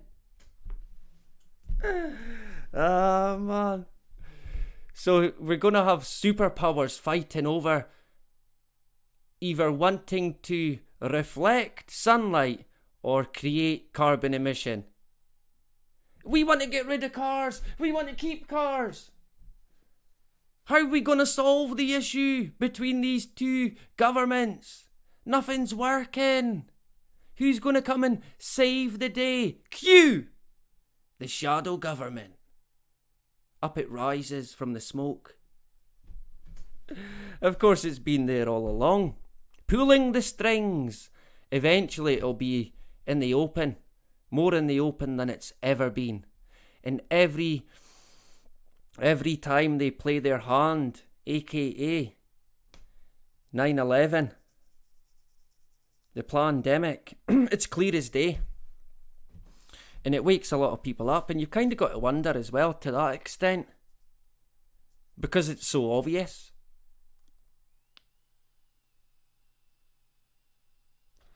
Why do they make it so obvious? Right? You've got to question everything. Absolutely fucking everything. So yeah, the superpowers. I mean, who's that going to be? China? Russia? America? Is the UK, is that a superpower? Surely not, right? I mean, the UK, it's like an extension of America. Or is America an extension of the UK? Someone mentioned Dean Henderson. I'm not related to Dean. But the guy, he speaks a lot of sense. But I'm unsure. He points mainly to the Queen in the UK sort of leading the way in terms of the hidden hand. But I'm unsure if that is the case. I mean, don't get me wrong, they play a fucking big role in it. A huge role. And they certainly did in the past. But I'm unsure if they play such a big role today in terms of the going-ons in the world. I mean, how old is the Queen now? Fucking hell. She must be about 200, right? She must be completely insane now, surely. I mean, the other one, what is it? It's not Andrew. Philip. I mean, come on, right? That guy, even looking at him freaks me out. They kind of give me the creeps of the royal family. I don't know if we've got any royalists in. What's he saying about the Queen? Fucking no time for them whatsoever. If people want to celebrate them, knock themselves out, but the whole royal sort of entity, royal family entity, it kind of turns my stomach, to be honest. I mean, what a world, right? Living in their palace, not a care in the world. Well, except from maybe Prince Andrew, the fucking pedo. Oh, I shouldn't laugh. Interesting, actually, DJ mentioned about Ghislaine Maxwell and the fake photographs that go about of her. We've brushed sort of gently on that in the past, but we might get into it again, and I might get DJ on for a chat in regards to the whole Ghislaine Maxwell situation and the Epstein, is it Epstein? Yeah, Epstein situation. What happened to him, right? What do we think happened to him? I think DJ reckons that he did top himself. So you can let DJ know in the chat what you think happened to Epstein, right? I'm unsure myself, to be honest. I don't think he topped himself, and I don't think he's dead. That's my view on it. So I don't think he got killed, and I don't think he topped himself. I think he's probably still fucking living somewhere in a chemtrail free island with Tupac and Biggie and Elvis. Man, you can imagine it, right? Maybe not Tupac and Biggie, but I've got a feeling the guy's not dead. What do people think about that? Isn't Ghislaine in Jamaica? Frank said. Did she get sentenced? I think she did, right? I doubt she would even be in jail. And it's quite interesting in regards to the fake photographs, right? Because that makes you wonder as well. I mean, who are these people? Did they even exist? Fake photographs of them. Total confusion in regards to them. And then what, one of them commits suicide? One of them goes to jails, never seen again, ever? And of course, look at all the people, well, entities that attended Epstein's Island. How many people got arrested from that?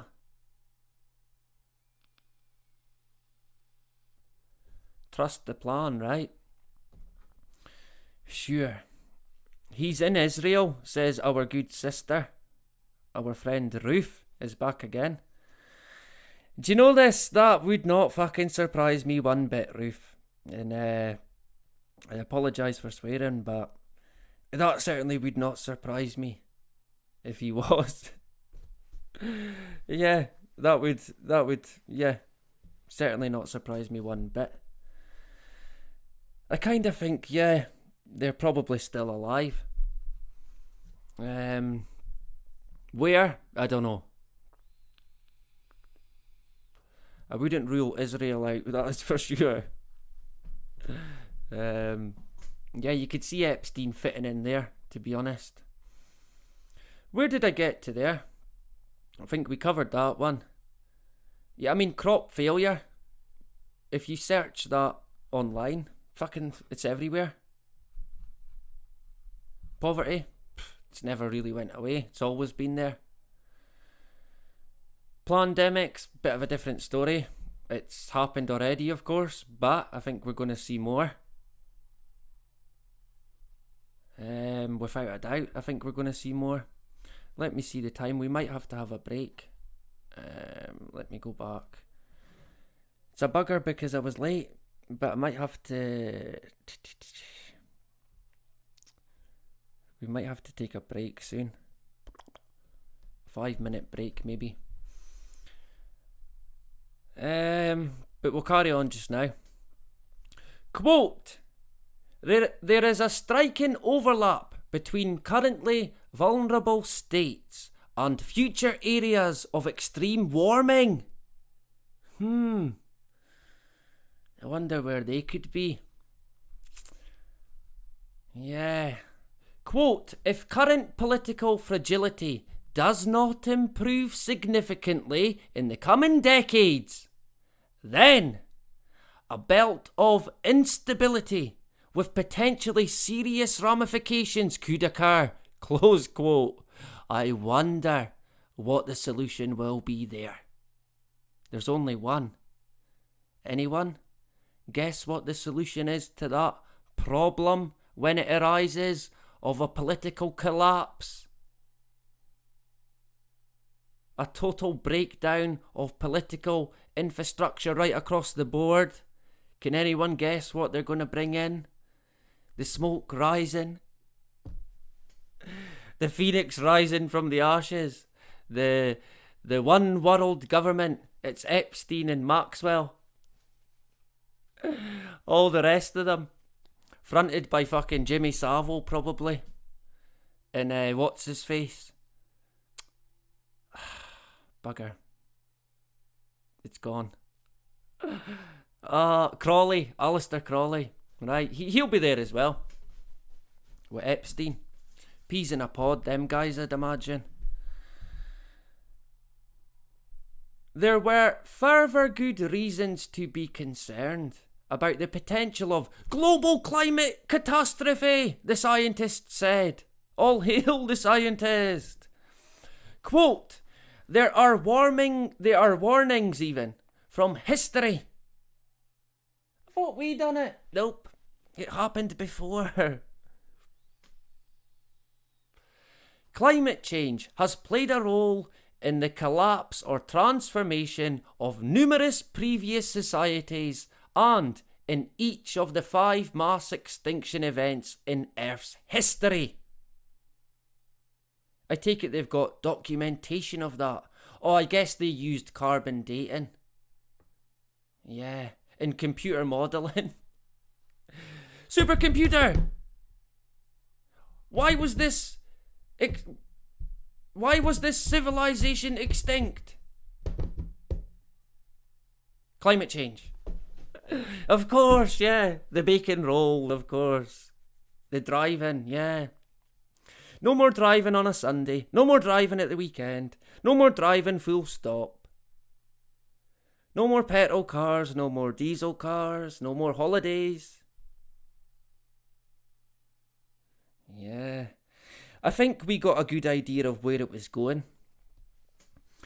During the pandemic, when they came out and said, look, there's been a good effect on climate emissions because of the lockdown. Hip hip hooray, let's celebrate. Let's all stand on our door at 8 o'clock and clap.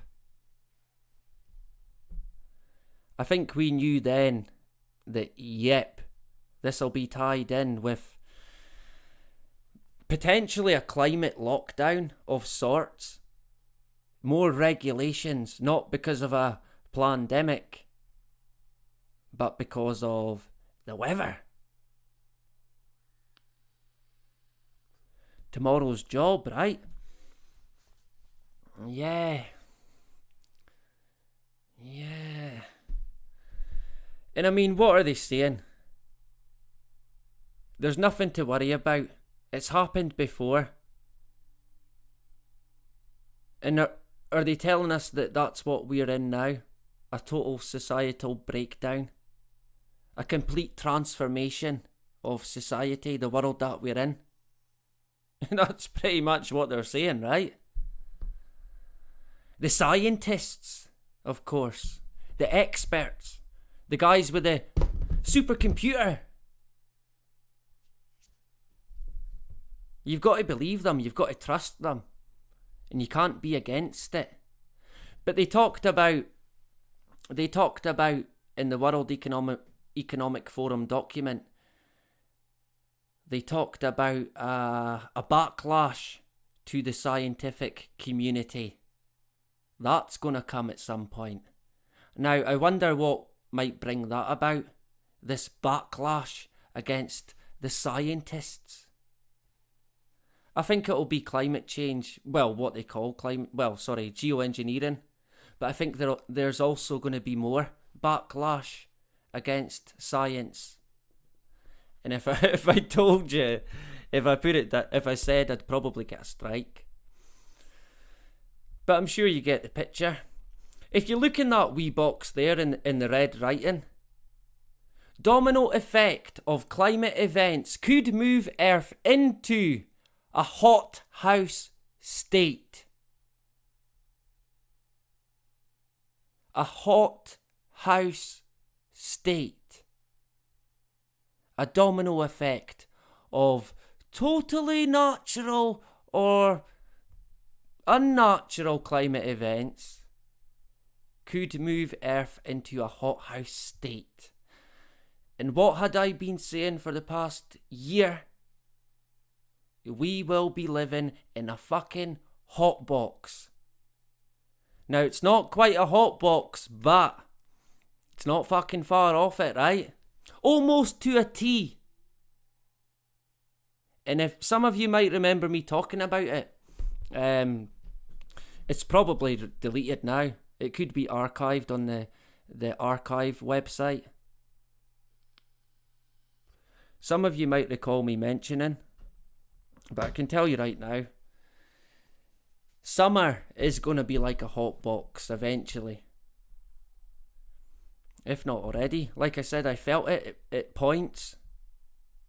The operation blocking out the sun was in full swing, and I thought I was in a fucking sauna. I couldn't breathe, man. I was practically choking on the fucking chemtrails. But it's a conspiracy theory, right? Here they're talking about the extreme heat. Quote, such temperatures currently affect around 30 million people in the Sahara and Gulf Coast, said an expert from a university in China who was part of the team. Yeah, team of experts. The A-team, hooray! Oh, man. Quote, by 2070, these temperatures and the social and political consequences. Why is that missing? I don't know. What are they going to be? They're going to be dire. Put it that way. Why is it missing? Let me see if I can find it. How has that happened? I'm going to blame DJ, right? He's getting the blame. Somebody's got to get the blame. It was going too well, to be honest. So there would be something, right? Let me see if we're still going. Yes. We're good to go. How many have we got to go?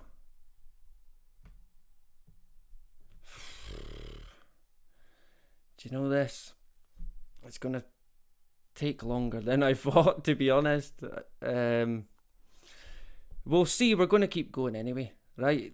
Potentially this could go until about 1 o'clock, which could take us to about 3 hours. But there is a few more bits to mention. I could speed it up as well.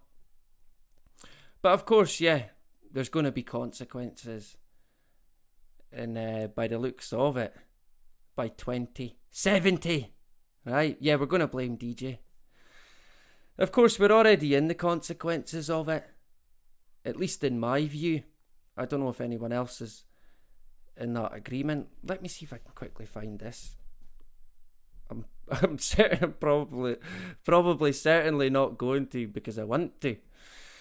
It's been one of them days, right? Where am I? Elgin, seemingly. Oh, I've not even got it there. Fuck it. So, at least going by what they're saying there, there's going to be trouble.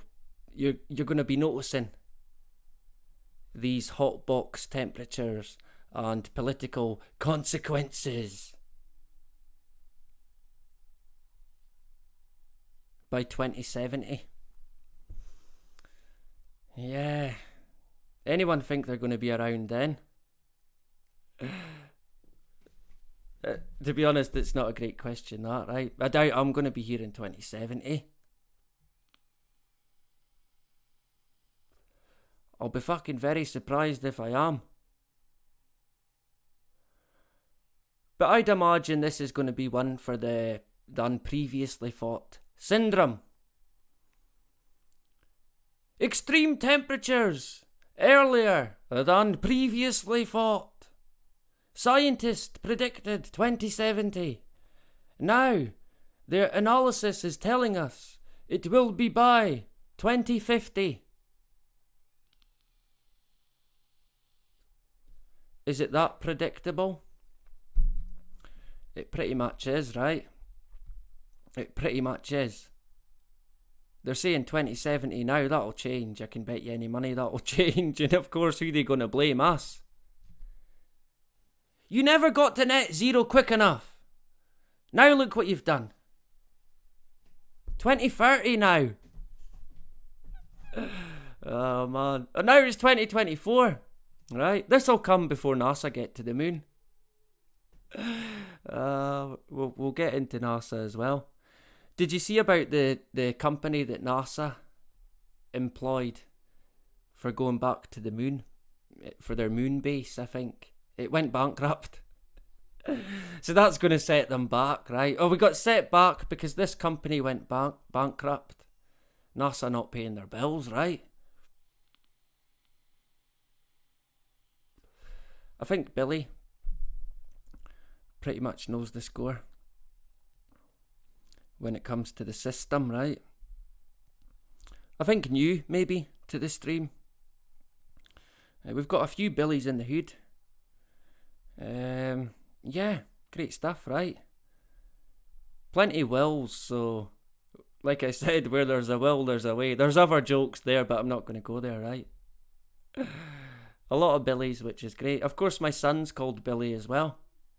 And my late father was called Billy. So there's even more. I would imagine maybe the other Billies are similar there.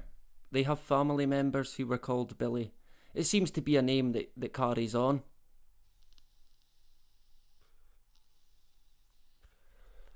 Where else did we get to?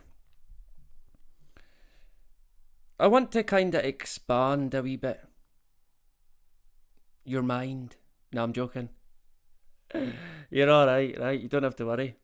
I want to expand a wee bit on the climate EndGame study document analysis from the scientific A-team of the world. All hail them, right? He's not new, he's old. It's just I've got a terrible memory then, right? Or maybe you've changed your picture. What is that, a buffalo? I think. Is it a buffalo? It could well be, right? Good to see Frank as well, back again. Always a pleasure to see Frank. And at Glencoe, it's Glencoe now. That's a better name. I prefer that one, right? Fantastic. You have to change it in real life though, right? Buffalo Bill, of course. That never even crossed my mind. There you go. So I want to kind of expand on it a wee bit, this climate EndGame document. I think I've got about 4 or 5 slides on that, and then maybe a few other bits, to be honest. So like I said, it could go a wee bit longer, but I am going to have to take a musical break, if you like. We'll go with that. Let me see. Seeing as I need to get some new tunes on the go.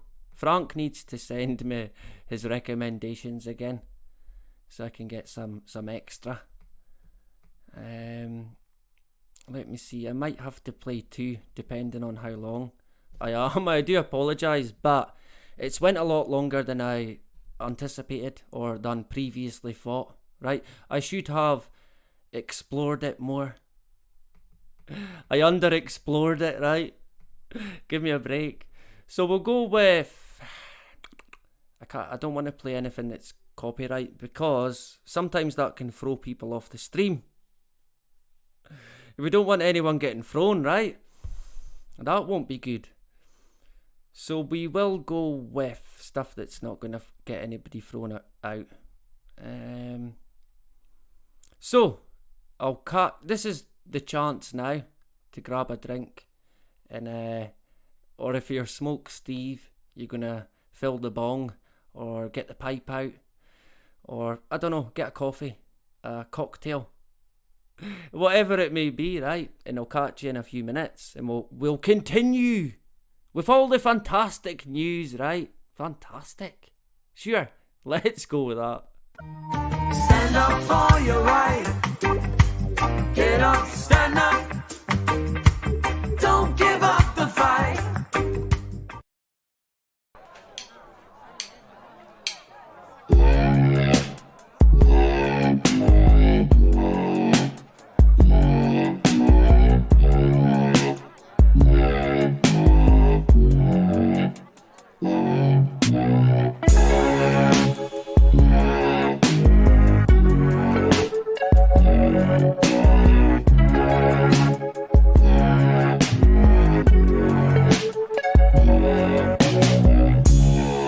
Just a bachelor, looking for a partner, someone who knows how to ride without even falling off. Gotta be compatible, takes me to my limits. Girl, when I break you off, I promise that you won't wanna get off. You're on there, let's do it. My pony, my saddle's waiting, coming, jump on it, you're on it, let's do it, ride it, my pony, my saddle's waiting, coming, jump on it, sitting here flossing, peeping your stilo, just once if I had the chance, the things I would do to you, you and your body, every single portion, send chills up and down your spine, juice flowing down your thighs, you're on it, let's do it, ride it, my pony, my sandals, waiting, coming, jump on it, you're on it, let's do it, ride it, my pony, my sandals, waiting, coming, jump on it.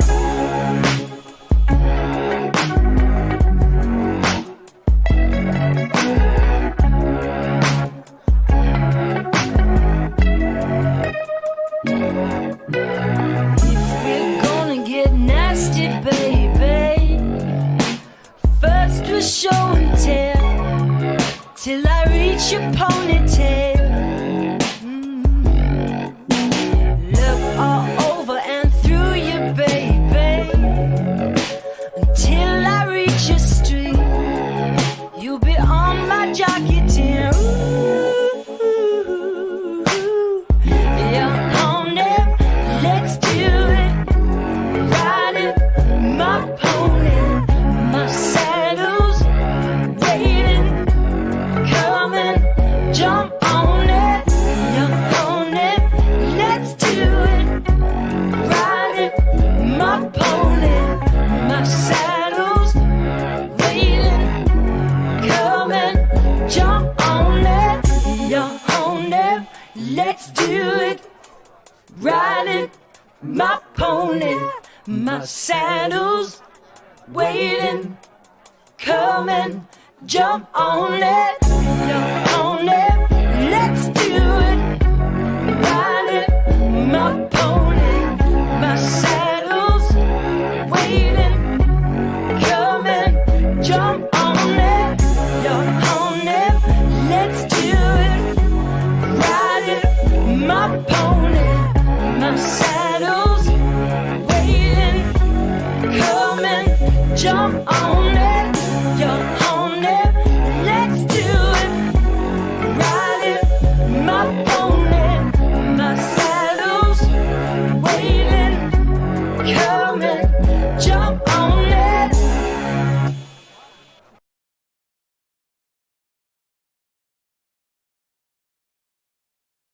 controlled by the secret societies. And this is from Secret Agenda by Jim Hugin, Random House, copyright 1984, and this appears on page 48 and 49. I'm going to read it to you verbatim. And it's, quote, "My source said that the notes had been written by analysts assigned to the CIA's Office of Medical Services and Office of Security. Their concern, indeed, what seems to have been their panic, stems from the fact that Fitzgerald, the talented author of Fire in the Lake, was the daughter of the late Desmond Fitzgerald, a former deputy director of the Central Intelligence Agency. Indeed, Des Fitzgerald was a legendary figure within the agency and one of the original Knights Templar." End quote. It goes on to talk about him, and then there's footnotes about the Knights Templar they were the CIA officers who were close to William Donovan. And William Donovan, when he created the OSS, which was the forerunner to the Central Intelligence Agency, and of course all this was carried into the new agencies when they were created, surrounded himself with only take in those members of a secret society known as the Knights Templar. That's well known amongst researchers who research the OSS, the Central Intelligence Agency, the Office of Naval Intelligence, and others. And, of course, the American public really doesn't know anything about this kind of stuff. When I made that allegation years ago, after having been a member of the Office of Naval Intelligence and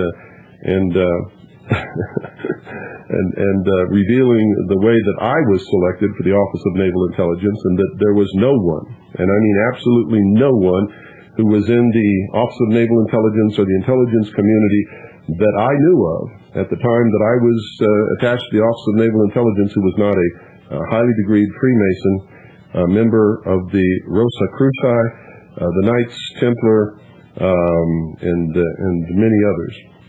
There were also a lot of people heavily recruited from Brigham Young University, which is a Mormon university in the state of Utah. And when I asked about this, they told me that the Mormons were very good at keeping secrets, and were well disciplined and would never question their orders. I don't know how true that is, folks, but I do know that the intelligence community has been from its very beginning, controlled by these secret societies, fraternal organizations, and in particular, the Knights Templar. If you don't believe that, I just gave you one source. There are a lot of other sources that I've given you in the past which confirm that. Everybody who's investigated the OSS and Wild Bill Donovan, who is the old man, the senior person within the intelligence community, of course he's gone now, but he's the one who set it all up. He's the one that made it work in the modern era anyway. And he began the whole thing by recruiting only those Knights Templars and surrounding himself with Knights Templars. The strange thing about it is that he himself was a Catholic, and the Knights Templars have sworn revenge against the Vatican, the Catholic Church, because the Pope and the King of France, way back in 1307, moved against the Templars and literally destroyed their order in France and forced them to go underground in Europe and in the other places of the world where they existed. And then they became an extremely subversive group existing within the framework and the fabric of the other so-called fraternal orders, the mystery schools, and the secret societies ever since. So there you have that. For whatever it's worth, and it's only worth it to, if you're trying to find out what's really going on and who's doing it and why and what it means, and or if you're just researching these subjects, or if you just have an interest in it.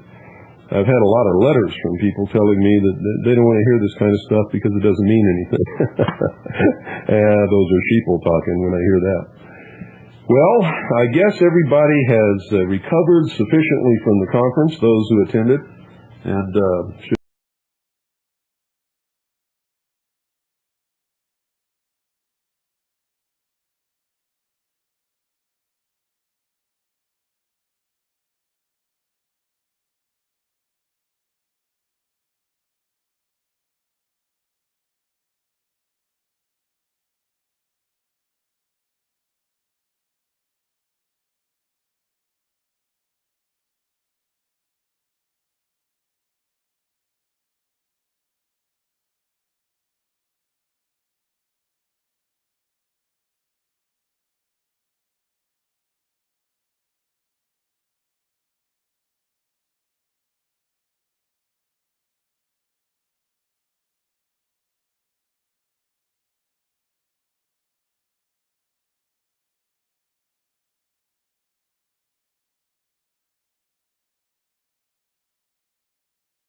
Oh my god.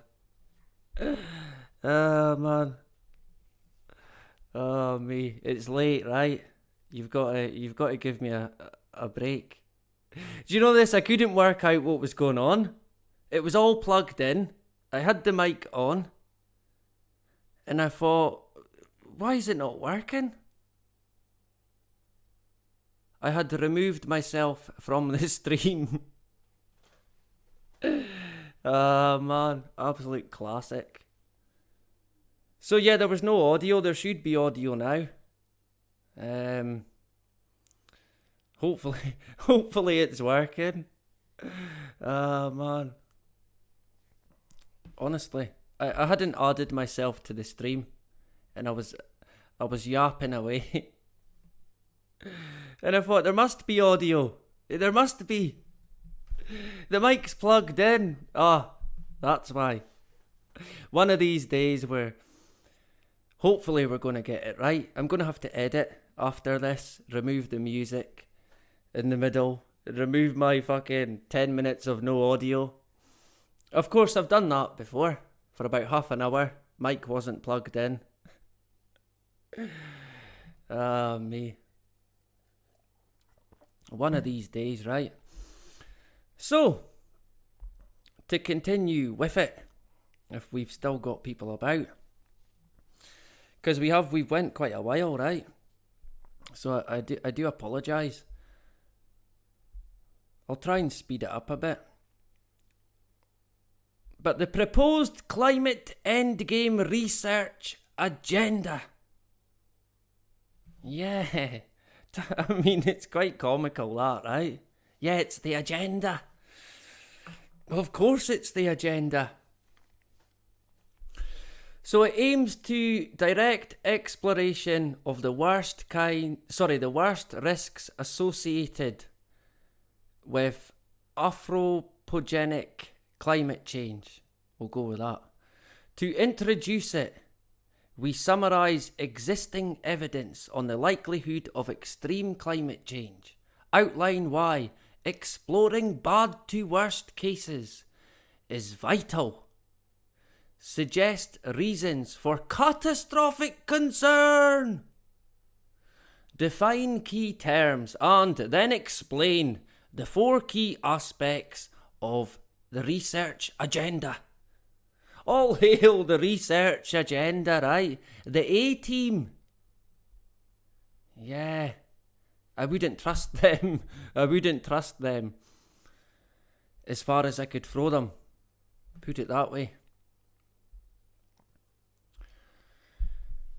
There are even more uncertain feedbacks. What? Uncertain feedbacks? Yeah.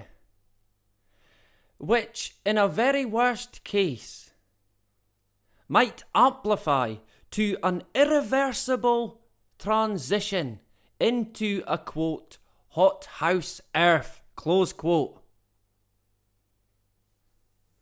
Yeah. The hothouse Earth, the hot box, right? Although, in brackets there, although there might be negative feedbacks that help buffer the Earth system. A negative feedback that helps.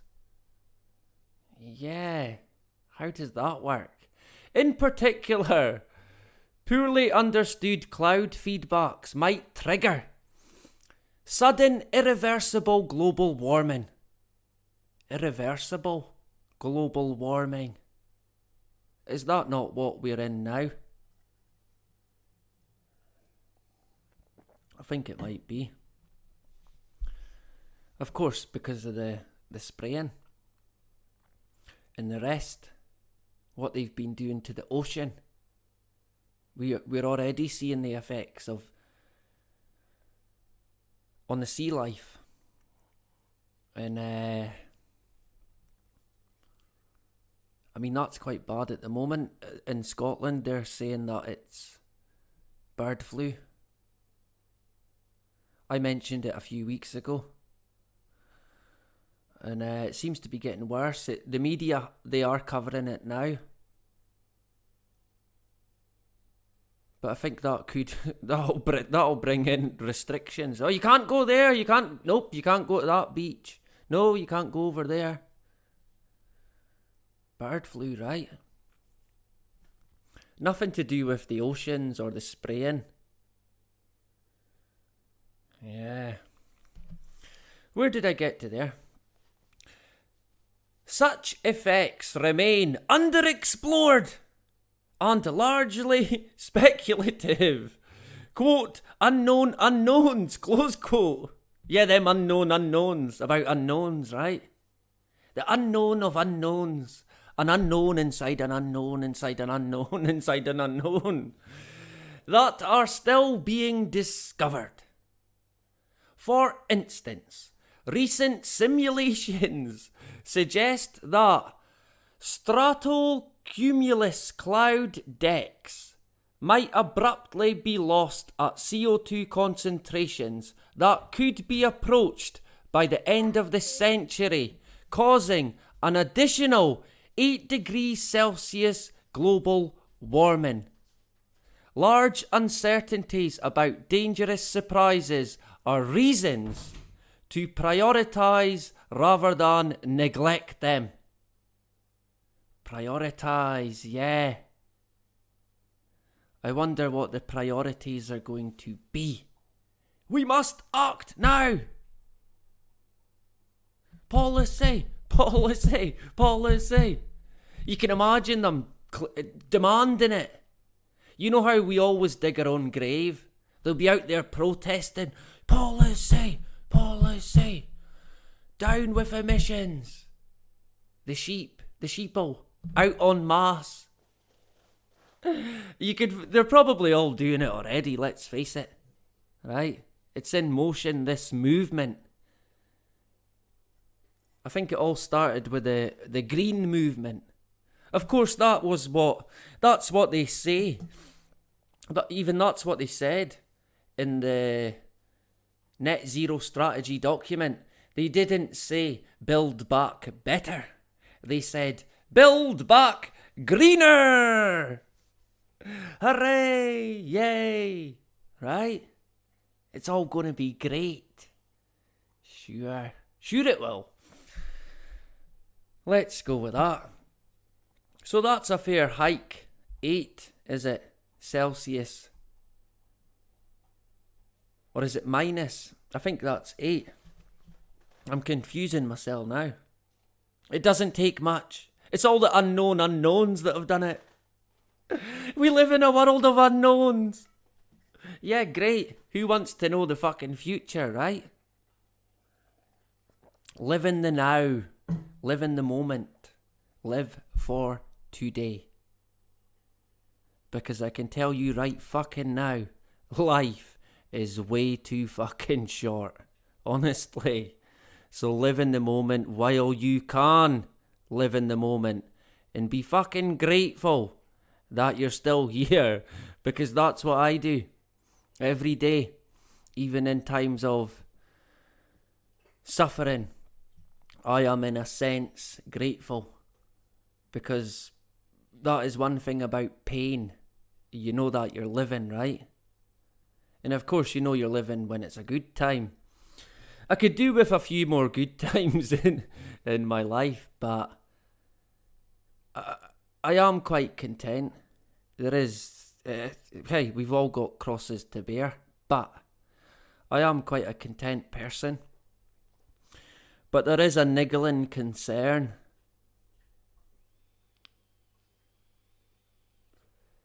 And it's kind of a growing concern. And it's genuine concern for the future. Not really for my future, to be honest. But for the future of future generations. My children included, of course. But for everybody's children.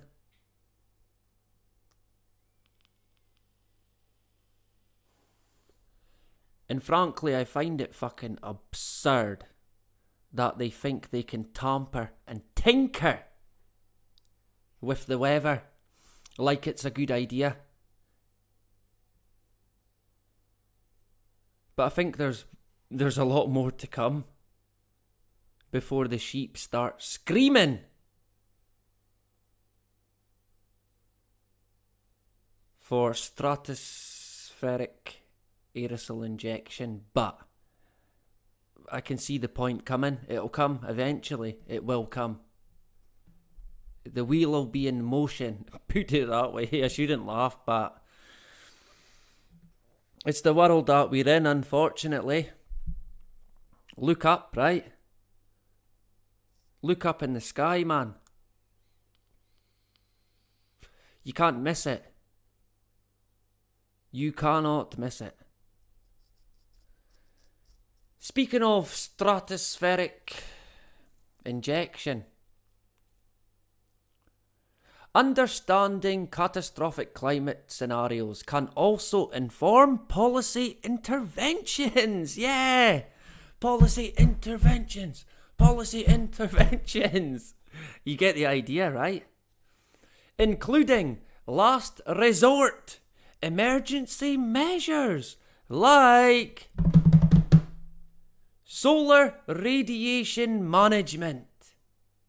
Yeah. Chemtrails then. Solar radiation management. The injection of aerosols into the stratosphere. Da-da. Shh. Like they're already doing. Nah, they're not doing it. They're not already doing it. Don't be silly. That's a conspiracy theory. Right?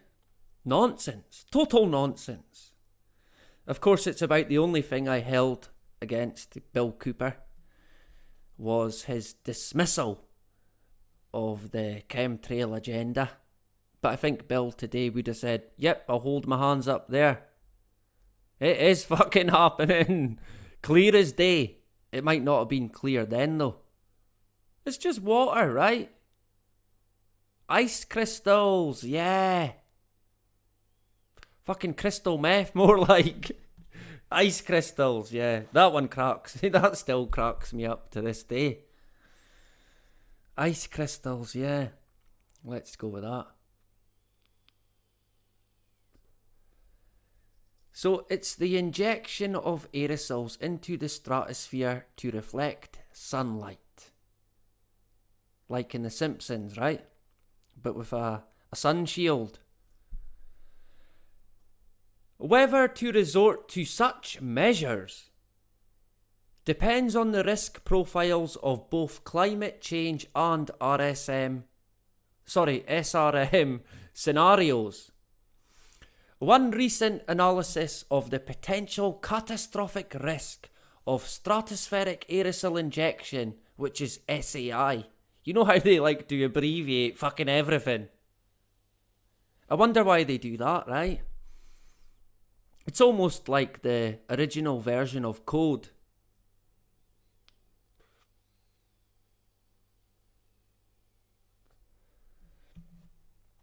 So the recent analysis of catastrophic risk of SAI found that the direct and systemic impacts are understudied. Yeah, no shit, right? Whoops, we never knew that was going to happen. Unintended effect. A catastrophic scenario.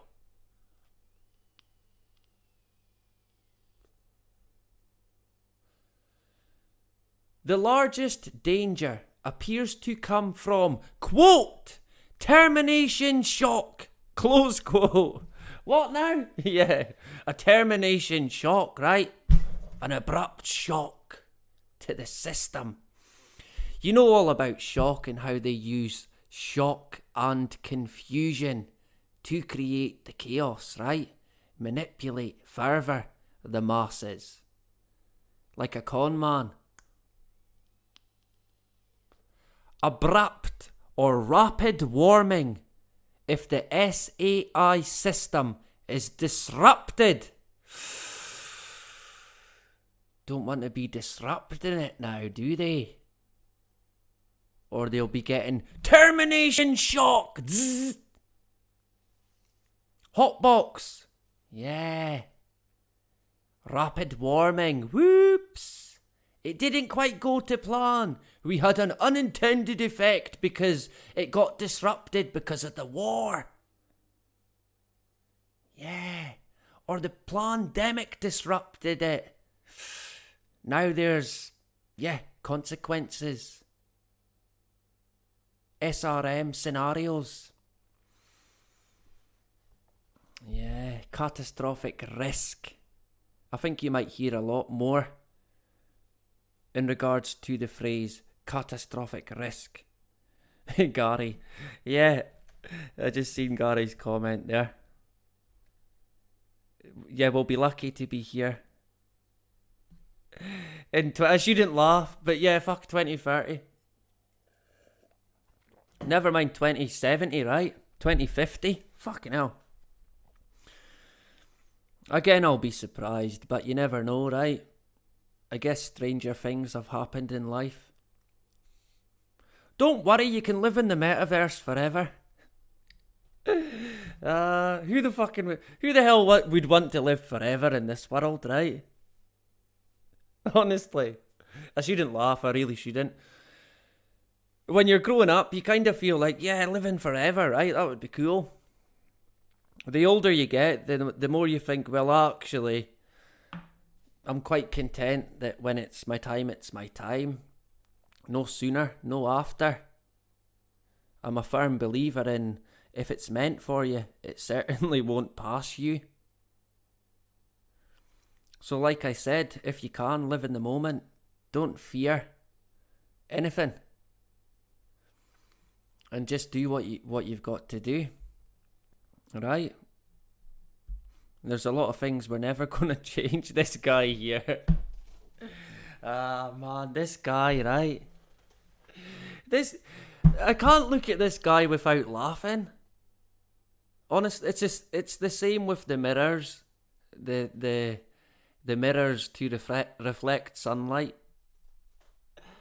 It cracks me up every time.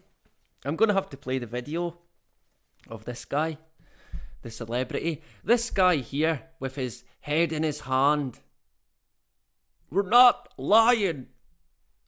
We're not joking. We're not exaggerating. This is so bad, everyone. And I'm a NASA scientist. So you can believe me, right? And I'm part of Extinction Rebellion. Yeah.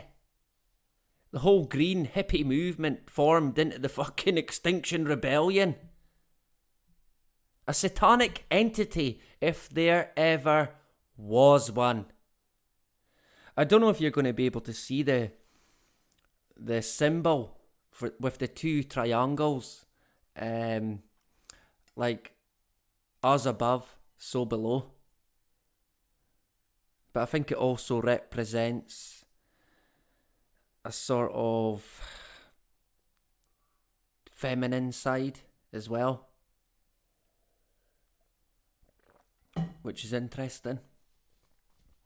I mean, there's lots of different meaning when it comes to triangle symbology. But I don't think there's any denying that Extinction Rebellion are a satanic entity. I'm sorry to say.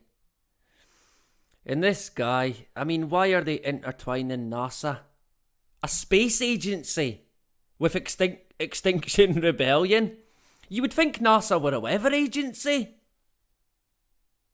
Wait, what? Oh, they are. I thought they were a space agency. Of course, I'm joking, right? I'm not even sure if they could claim to be a weather agency. Deception peddlers. Yeah, I could go with that. Let me see if I got the video of this guy. I need to play him again, right? Before we touch on NASA a wee bit more. Let me see. Have I got it? Yeah, Luciferian, right? And again with NASA, fucking hell. The satanic connections when it comes to NASA are staggering. Absolutely staggering. And they don't even hide it. The symbology is unbelievable as well. I mean, it's clear as day. With just about every badge that NASA have ever brought out, the symbology is there. Clear as day. I think, is it that one? I think it's that one. Oh no, that's a picture. I've done that before. I thought it was a video and it was an overlay picture. I was like, here's the video, waiting for it to play. And it was a picture. So I would have been waiting a while, right? Luckily I clicked on to my utter stupidity. Shock horror. Have I not got the guy? I think that I've got him here. Because he got arrested. Because he was protesting. Right? He was a hero. All hail the NASA hero. The space agency. But this is all about the weather. So let's quickly hear from the NASA expert, right? Where is it? Here it goes. In the wake of a shocking new climate report that was released this week, warnings of dire consequences for humanity in it, more than 1,000 scientists protested around the world today, including a top climate scientist at NASA. Yeah, Peter Kalamas was arrested this week for civil disobedience after chaining himself to a Chase Bank entrance in Los Angeles. Kalamas and scientists around the world are in a desperate bid to save the planet and convince leaders to drastically cut carbon emissions. The latest UN report warns that the civilized world is nowhere near on track to meet the CO2 emission goals. We're going to lose everything, and we're not joking. We're not lying. We're not exaggerating. This is so bad, everyone, that we're willing to take this risk.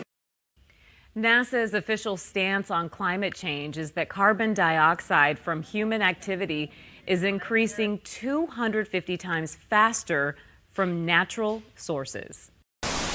One last thing before we go. They're the hottest jerseys in the NBA, and now they're back in the Valley.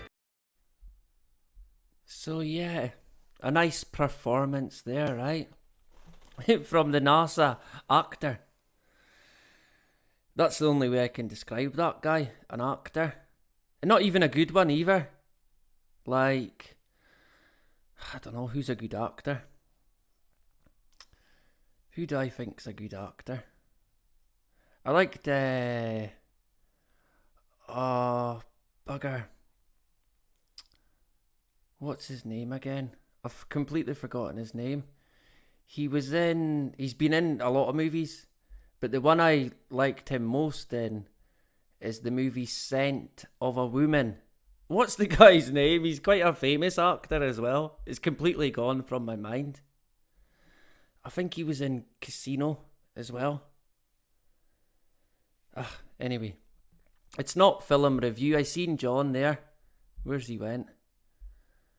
There he goes.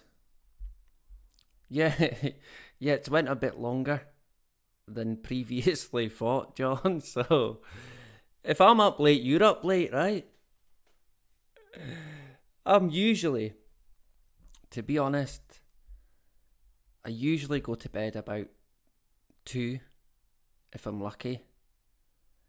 I tend to not need any more than about 5-6 hours sleep. And to be honest, I wish I could sleep longer. But I can't. So, the joys, right? So that was the NASA scientist, and it's good to see John back again. A pleasure to have you. Yeah, without a doubt. I mean, look at what Pike said. Once you reach a certain level, there's only one entity that the Masonic orders look up to, and it's not the Lord God. I can assure you of that. I think the world that we're in is clear evidence of it.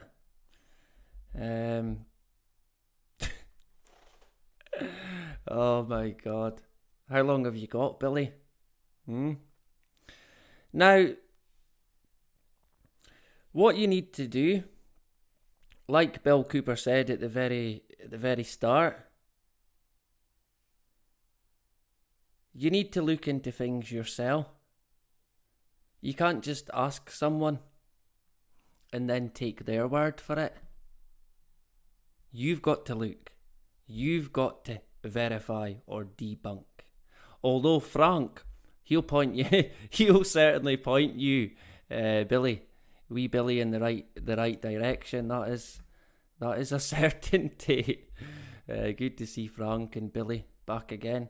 And DJ's still here, which is great. Good to see you. And 42, our Irish brother, who I seen on DJ's stream. I think I'm subbed as well. I think I might have subbed on my deleted channel, and I've now got round to it on my backup. I'll need to do it on my backup. I mean, I've only made 3 and I've kind of had enough at 3. But the guy called for an uprising. I've lost count. I don't know how many he's got, channel-wise. I think he just made a new one again. YouTube keep fucking deleting him. I think they're on to him in terms of, even if he makes a new channel, they'll target it, delete it. I mean, they do say, look, basically what they say is, once you're terminated and banned, you're banned from the platform as an individual. In their terms, you're not allowed to make another channel to then put out the same content that you put out.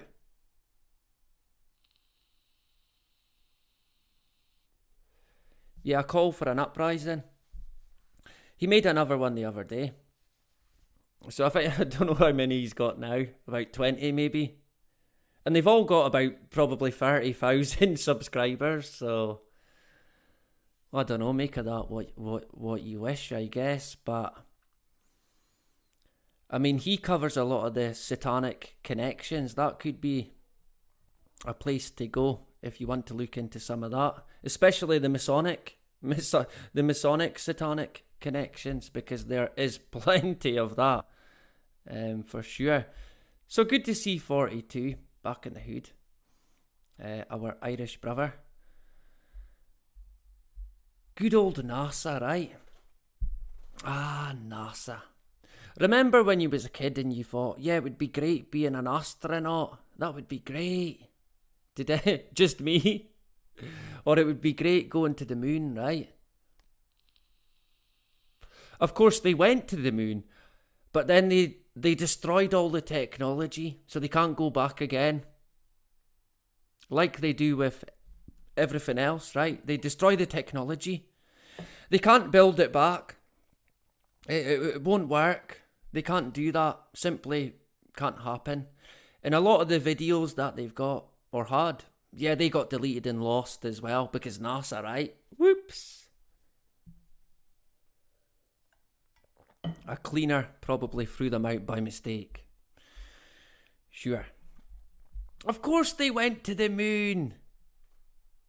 What are you going to say next? That the pandemic was a plandemic? Yeah.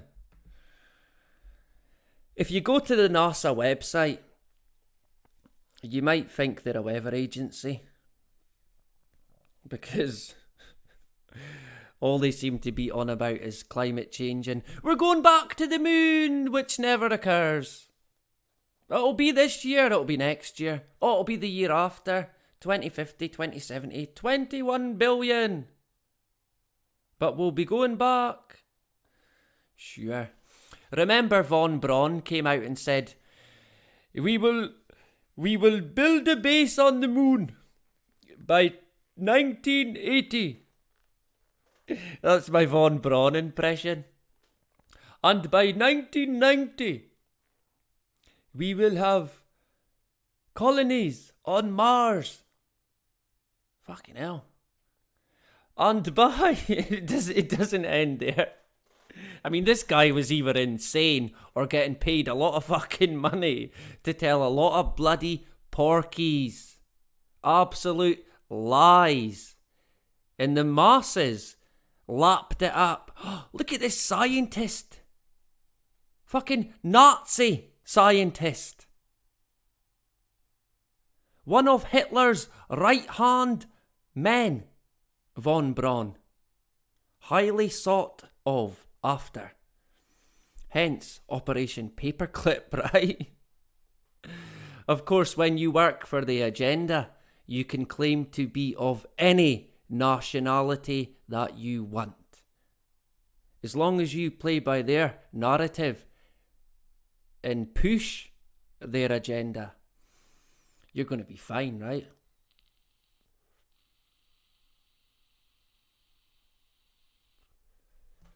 So if you jump to NASA's website,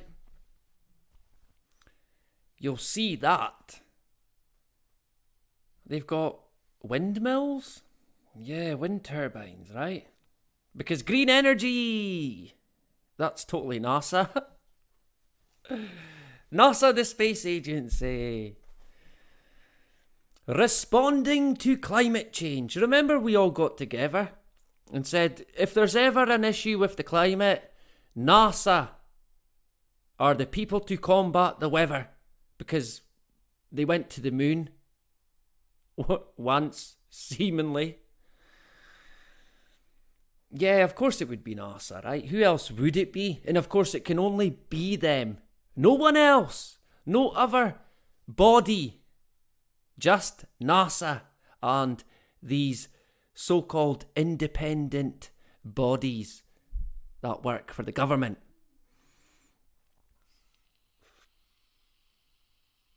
And of course we've got SpaceX now. But they don't tend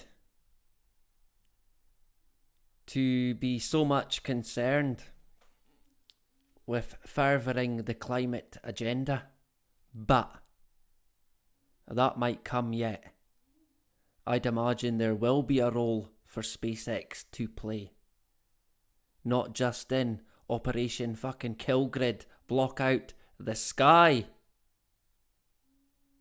If you do live to see 2070, by the way, the night sky you could maybe see tonight, you won't see it then. It'll be gone. You'll be blinded by a blanket of drone satellites that are seemingly going to bring you internet. Yay! And you're going to download videos like that potentially onto your fucking brain.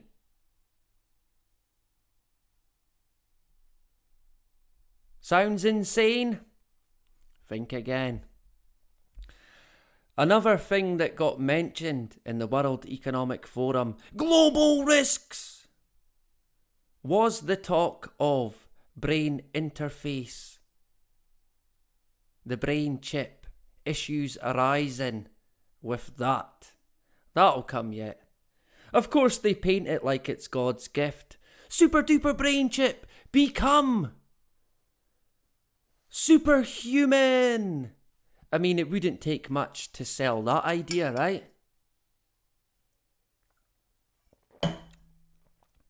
Ever wondered why they have all these superhero movies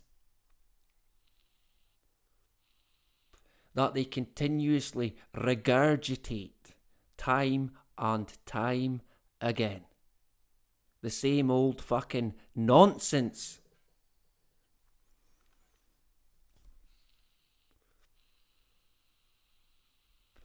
Everything's got a part to play. Absolutely fucking everything.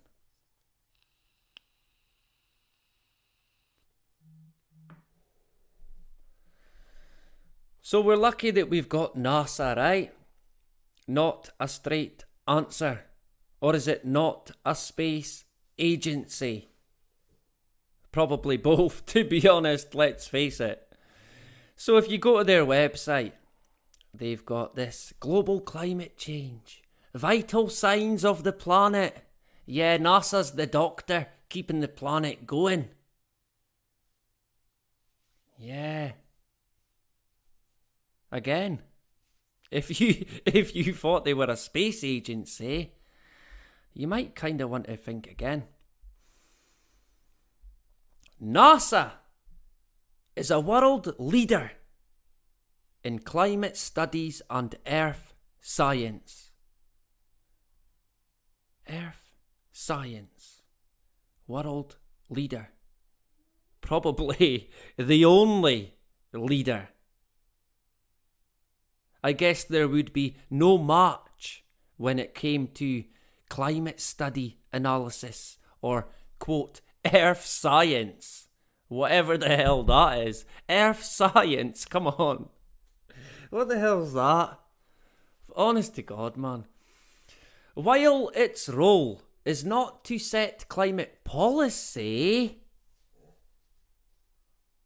or prescribe particular responses or solutions to climate change, its purview does include providing the robust scientific data needed to understand climate change.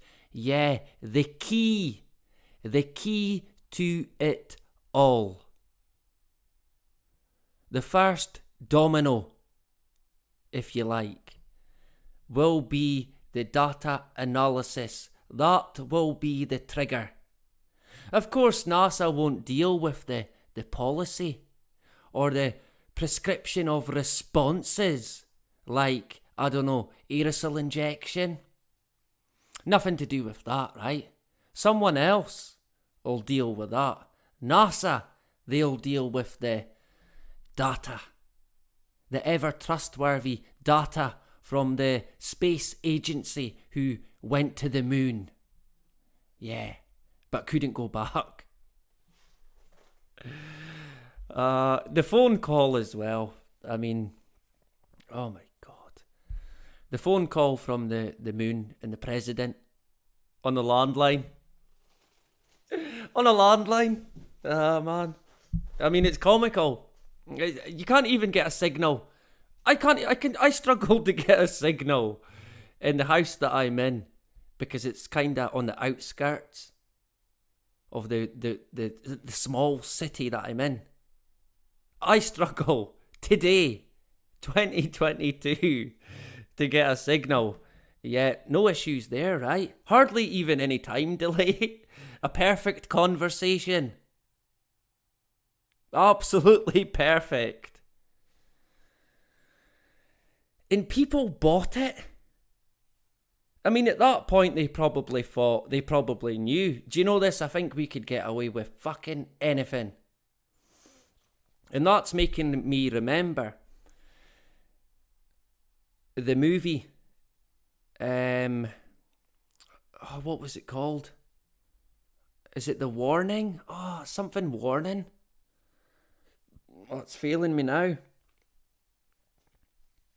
I think it's called The Warning. We covered it before and I can't even remember. Of course, it gives away everything. They talk about the New World Order. This one world government.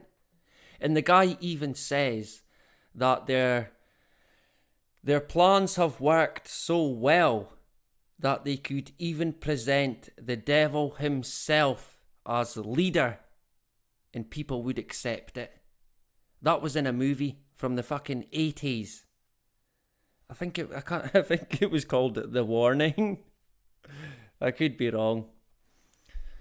But I mean, it's all been there in plain sight, right? And of course, NASA, they'll trigger the data. Of course, it won't be good. It'll be bad data. It'll be bad news. That'll trigger the response.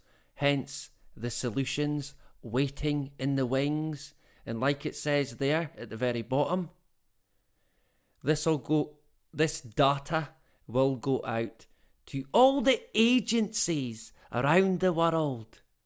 Yeah, all hail the agencies. Where would we be? I shouldn't laugh, but where would we be without them? Right? Answers on a postcard. Sticking with NASA.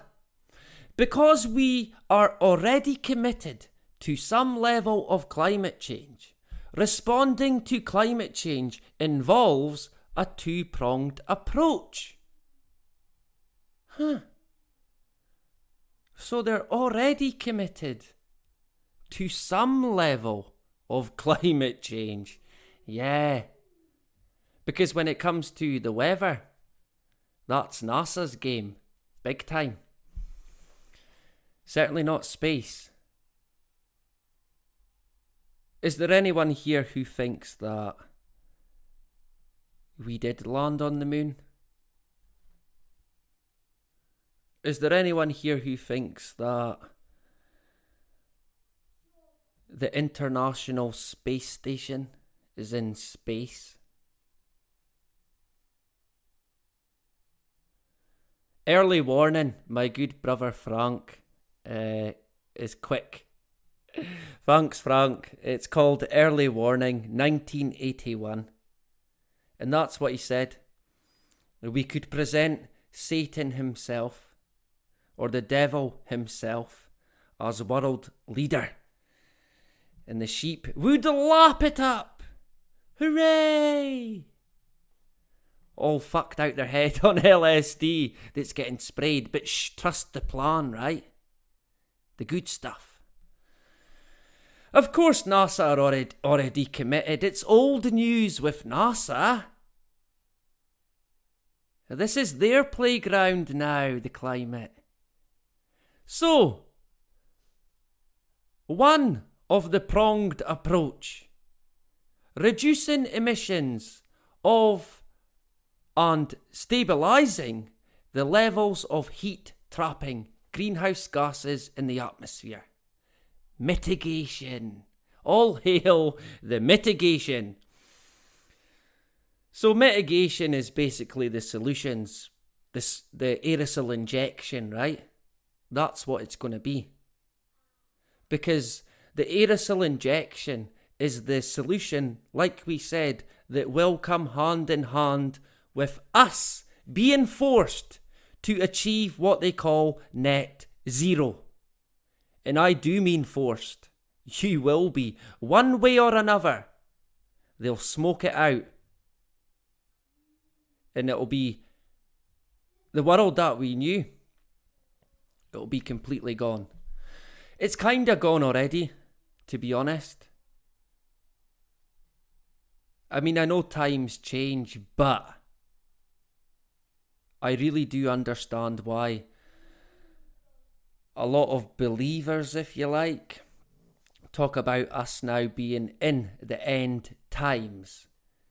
And they're talking about the 4 horsemen of the climate EndGame. You could not make it up, right? You can't make that up, I'm afraid. That is not a coincidence. And of course, approach 2 is adapting to climate change, which is already in the pipeline. Mitigation, that's not already in the pipeline. Oh no, don't be silly. That's not, it's ice crystals, water vapour, right? Of course, it's both already in the pipeline. Who are they trying to kid? Adapting and mitigation. That'll be the 2. You're going to hear a lot more about that. And of course, yeah, we're already adapting. Giving away our freedoms. Slowly, but fucking surely. Squeezing it out of us, the very fucking life that we once, to an extent, loved, if we could go that far.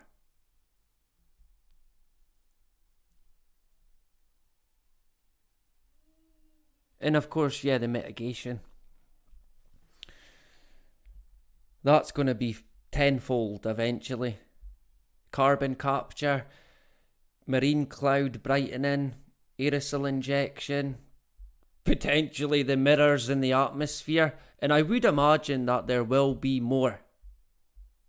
Mitigation, reducing climate change, involves reducing the flow of heat-trapping greenhouse gases into the atmosphere, either by Reducing sources of these gases, for example, the burning of fossil fuels for electricity, heat, or transport. Yeah. Can't be having that now. Can't be having people having electricity, heat, transport. How dare they, right? Or enhancing the quote sinks, close quote, that accumulate and store these gases, such as the oceans, forests, and soil. Yeah. Enhancing the sinks. Now, what's going on with the oceans today? The forests? The soil? Again? Are we not already there? And of course, adaptation. Adapting to life in a changing climate. Yeah. For our benefit, right? Sure. Involves adjusting to actual or expected future climate. Yeah. Future climate. So not now, but future climate. Take action now to prevent future climate. Yeah, of course. The goal is to reduce our risks from the harmful effects of climate change. Yeah, it's all about you protecting you. It's all for our benefit, of course. Trust the plan. How stupid am I? It's going to be fine, right? Yeah. So, the goal is to reduce the risks of harmful effects like sea level rise, more intense extreme weather events, or food insecurity. Yeah, because none of that's happening, right? What's my dog doing? Right, enough. Little bugger. So yeah, food insecurity. Who'd have thought that? Good old NASA, right? We're so lucky. We're so lucky we've got NASA looking out for us. Ever trustworthy. Surely they wouldn't lie about the climate. Yeah. Yeah, and then surely they wouldn't lie about going to the moon. Another good one that I hear from people, sheeple even, in regards to the moon landing, they say, it must be true. That many people couldn't lie. All them people lying about it. Honestly, if that's how your mind operates, you've got so much to learn. So much. Honestly, that's not how deception works. You don't need millions of people to deceive the masses. Fucking far from it. Far from it. And of course, when you deal with NASA, it's all compartmentalized, if that's the right word. It's late, right? So you know if you need to know, put it that way, on a need-to-know basis. Otherwise, you don't fucking ask any questions, right? Or you probably won't get promoted. You keep your nose clean, you do your fucking job, and that'll be it. That's how it goes down in many organisations. And I would imagine NASA is exactly the same. And in my honest opinion, what they showed us was never them on the moon. No way. No, not a hope in hell. No chance. I don't think they've ever been to the moon, but I can't rule it out either. Okay? Wow, we've went over the free... Smoke and mirrors, yeah. That's a good one, that. I should have thought of that. Why did I not think of that one? I'll say because it's too late. I'm blaming DJ. Fuck it, DJ's getting the blame. I'm only joking. It's great to see DJ still about, and Frank as well. Great to see yous. I want to take you quickly to let me see if I can script. I think we're about 20 minutes away, so I do apologise. I can only but apologise, right? It's me. You know what I'm about. I can't do it. I can't multitask. I can't speed things up. It only makes things worse. Trust me, it's my life story. Let me grab a drink. That was colder than I thought. So we're still rolling, right? Like I said, and this is after I broke this down to a shorter version. And we're still not finished. Did I call you Irish? And you're claiming to be British? What's British? I'm unsure if that's a nation. Are you not defined by nationality? I don't know if you could... There is such a thing as British, to be honest. An ideology, maybe. I don't think I would ever call myself British, to be honest. Scottish, yeah. Because I was seemingly I was born in Scotland. But I don't know. I always get confused by people claim to be British. It doesn't. I don't understand it. But again, I'm not Irish, so I guess it's a completely different story. So if someone calls you Irish, I shouldn't laugh. It's an insult. But you were born in Northern Ireland. I'm confused. I'm a wee bit confused as to how that works. I mean, that would be like me being insulted. Well, to be honest, I do get insulted by being called Scottish. I'm not proud of it anymore. I think the British Isles is not a nation though. It's isles, right? It's a collection of nations. So, I'm sorry to insult you, but I'm gonna say you're Irish. I'm sorry. I'm not buying it. Yeah. English, maybe. But I can't buy it. Right, you're from Northern Ireland. Don't confuse me even more, right? I'm confused as it is. So, I'm just gonna call you 42. Maybe I could get you on a stream and you can explain a bit more. I have got quite an interest in Irish history and stuff like that.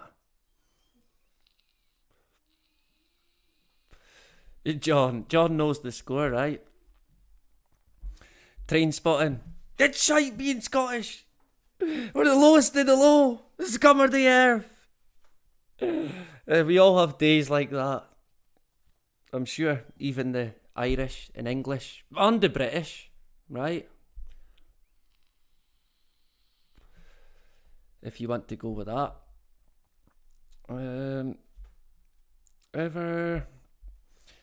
Ever been in a bomb and then had wankers call you as the people? That, to be honest, I don't think I have. I'd probably remember.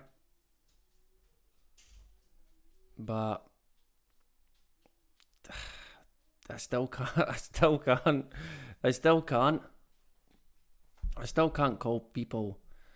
I still can't understand why someone would claim to be British when it's not a nation. I just don't understand it, to be honest. But it does interest me when it comes to the Irish history. I think like Scotland and Wales, we've pretty much in Ireland, we've pretty much been fucked over. The English as well. I mean, none of us are sovereign nations. And I mean, I could never class myself as having any sort of pride in Great Britain or even in Scotland today, especially Scotland. I think England's got a bit more backbone, to be honest. Fucking Scotland, freedom! Where is the spines? There's a lack of spines in Scotland. There's more backbone in a jellyfish, right?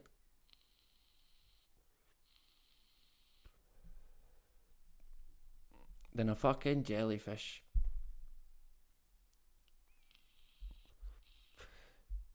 What's Billy saying? Billy comes across as this guy that just sits and puts mad comments. Sits there with a 12 can of Stella. Or Carlin, maybe. And just causes havoc. You know when you feel like trolling?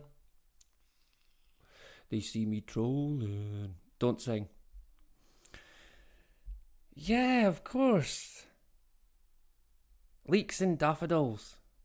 What's Scotland got? Whiskey and wind turbines. Oh yeah, haggis. Let's not forget the haggis, right? What's England got? Jam. And Morris dancing. I think that's the claim to fame. Is there any Morris dancers in the hood, right? Although me being Scottish, I guess there's the Highland fling, right? I don't know what's worse, to be honest. The Highland fling or the Morris dancing. Probably don't get much of that these days. There's no real nationalism.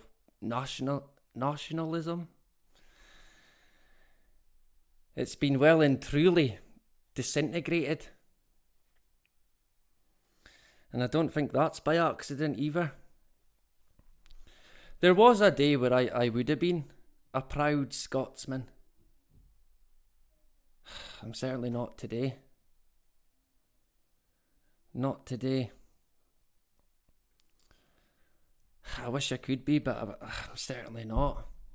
I just can't. Scotland's in a bad way. A seriously bad way. And unfortunately not alone in that sense. I think it's right across the fucking board. People really need to make a stand. At least not comply would be my first go-to. Non-compliance. That needs to stop. Let me see if I can show you this here. Of course, the go-to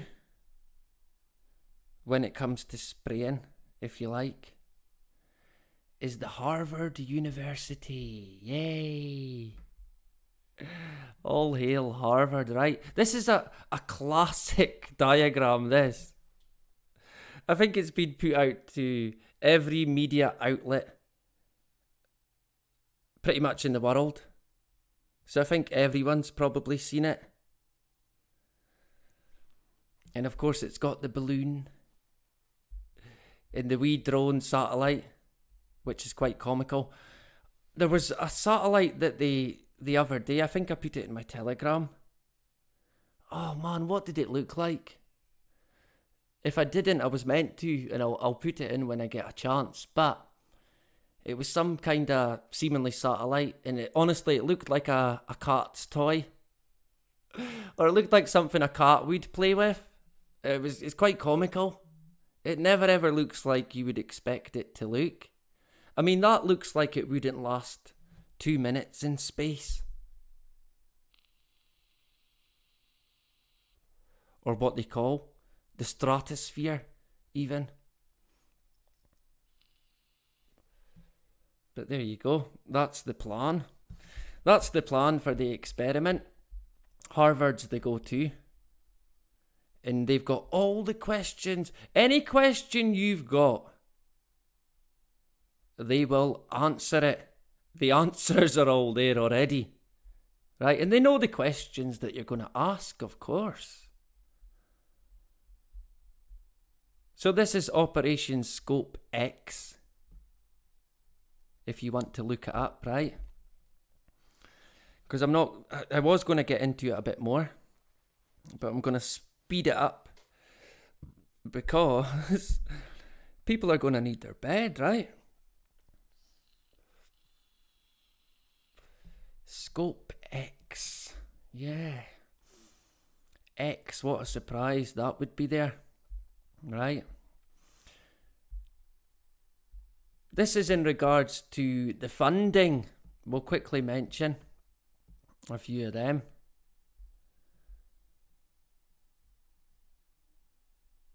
Yeah, gifts, right? Donations, wee gifts from these businesses and entities. Yeah, I wonder what their gain is going to be. Because there will be one. Well, at least for them. Not so much for us. Is there anything there that stands out? Can we see it?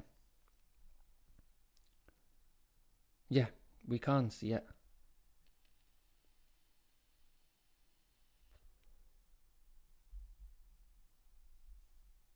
The Open Philanthropy Project. I wonder who that involves. The A-team. The richest of the rich. Bezos, Gates, Musk. I guess that's the one big club, and you ain't in it. Not that you would want to be in it.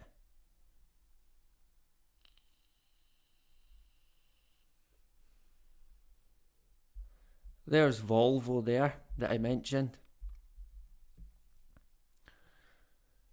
Yeah, I wonder what their gain's going to be. Are all these electric cars, are the majority of them, when they're mass rolled out, what's the chances it's going to be Volvo? Or Volo, sorry. Oh, it's not Volvo. I completely read it wrong. But there you go. But if it was, what I was going to say would have made sense, right? There is a name on this list that will stand out. I should really make it bigger. That would help. Oh, man. Tesla Technologies. Does anyone know who owns them? Or Tesla Technologies?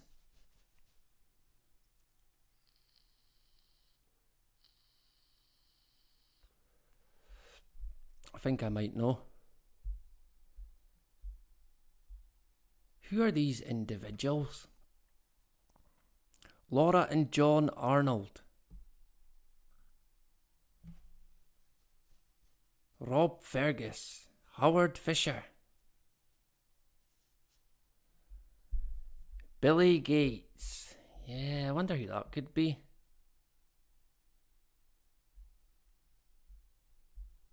Yeah, wee Billy Gates. Quite a surprise to see him there, right? I don't think there's anything that he's not involved in, to be honest. Especially when it's bad news. You can be guaranteed wee Billy Gates is there. Or should I say wee Billy Rockefeller. We do not accept anonymous donations. Yeah, because they work. They're clean workers, these guys, right? They won't touch anyone's dirty money. They'll take Bill Gates' money.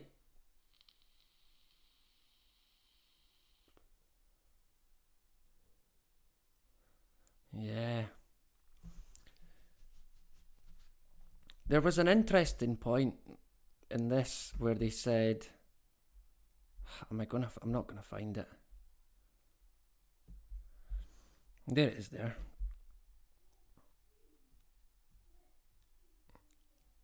We would accept funding from Tom Steyer or the Rockefeller Foundation, shock horror, right? Because they no longer would benefit from a delay in fossil fuel use, even though their wealth was generated from investments in the fossil fuel industry. Here we would rate Rockefeller as 3 times 2 equals 6. Yeah. I bet. What an example to use, right? The Rockefeller Foundation. They're not listed as a donor in this project at the moment.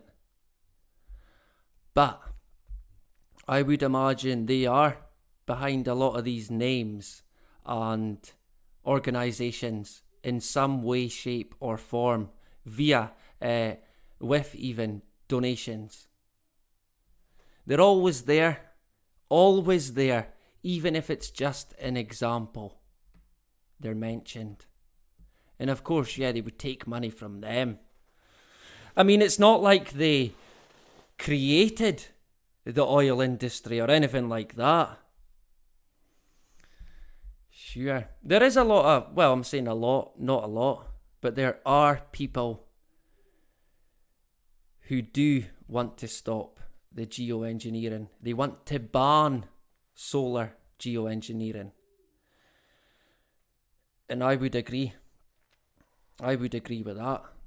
But that, of course, even if we do that, they're going to, because it's already in action, the blame will fall upon climate change inaction, where you never took action and were too late. So you must take action now. So I think if you can in any way, help sort of let people know that this is certainly not... I mean, it's common sense that it's not a good idea, right? But here we are, the experiment's going ahead, end of this year. In fact, I think the experiment could be going on now. Maybe even as we speak. And I think by the end of the year into next year, we're going to hear a lot more. And I think by 2026, there will be solar, there will be aerosol injection programs in the open. I think it will be before, maybe even a few years before 2030. But I think by 2026, there's a lot's gonna happen, I'm afraid. There's possibly even a lot more than what's happened between 2018 and now. And that's kind of one to get your head around that, right? Surely not! Yeah, well, if you've made it this far, I suppose we may as well go all the way, right? But we're going to keep fighting against it. I'm glad to see a lot of people, they are speaking out against it. Whether or not that's going to help, I'm unsure. Like I said, my honest opinion, this is already happening. Before we realise it, or the fucking masses realise it, it's going to be too late. Shock horror. Funny that, right? That seems to be the case, I don't know, all the time. With practically everything that we get put through. Fucking hell, we've went nearly 3.5 hours. Unreal, right? I'm going to be... I've probably lose my voice now. But I think we're pretty much done for part 1. To be honest, part 2 is probably going to be about the same amount of time, if not longer. And I'm kind of cutting this one a wee bit short. There was other videos. It's warp speed now. Has anyone heard that quite a lot lately? Warp speed.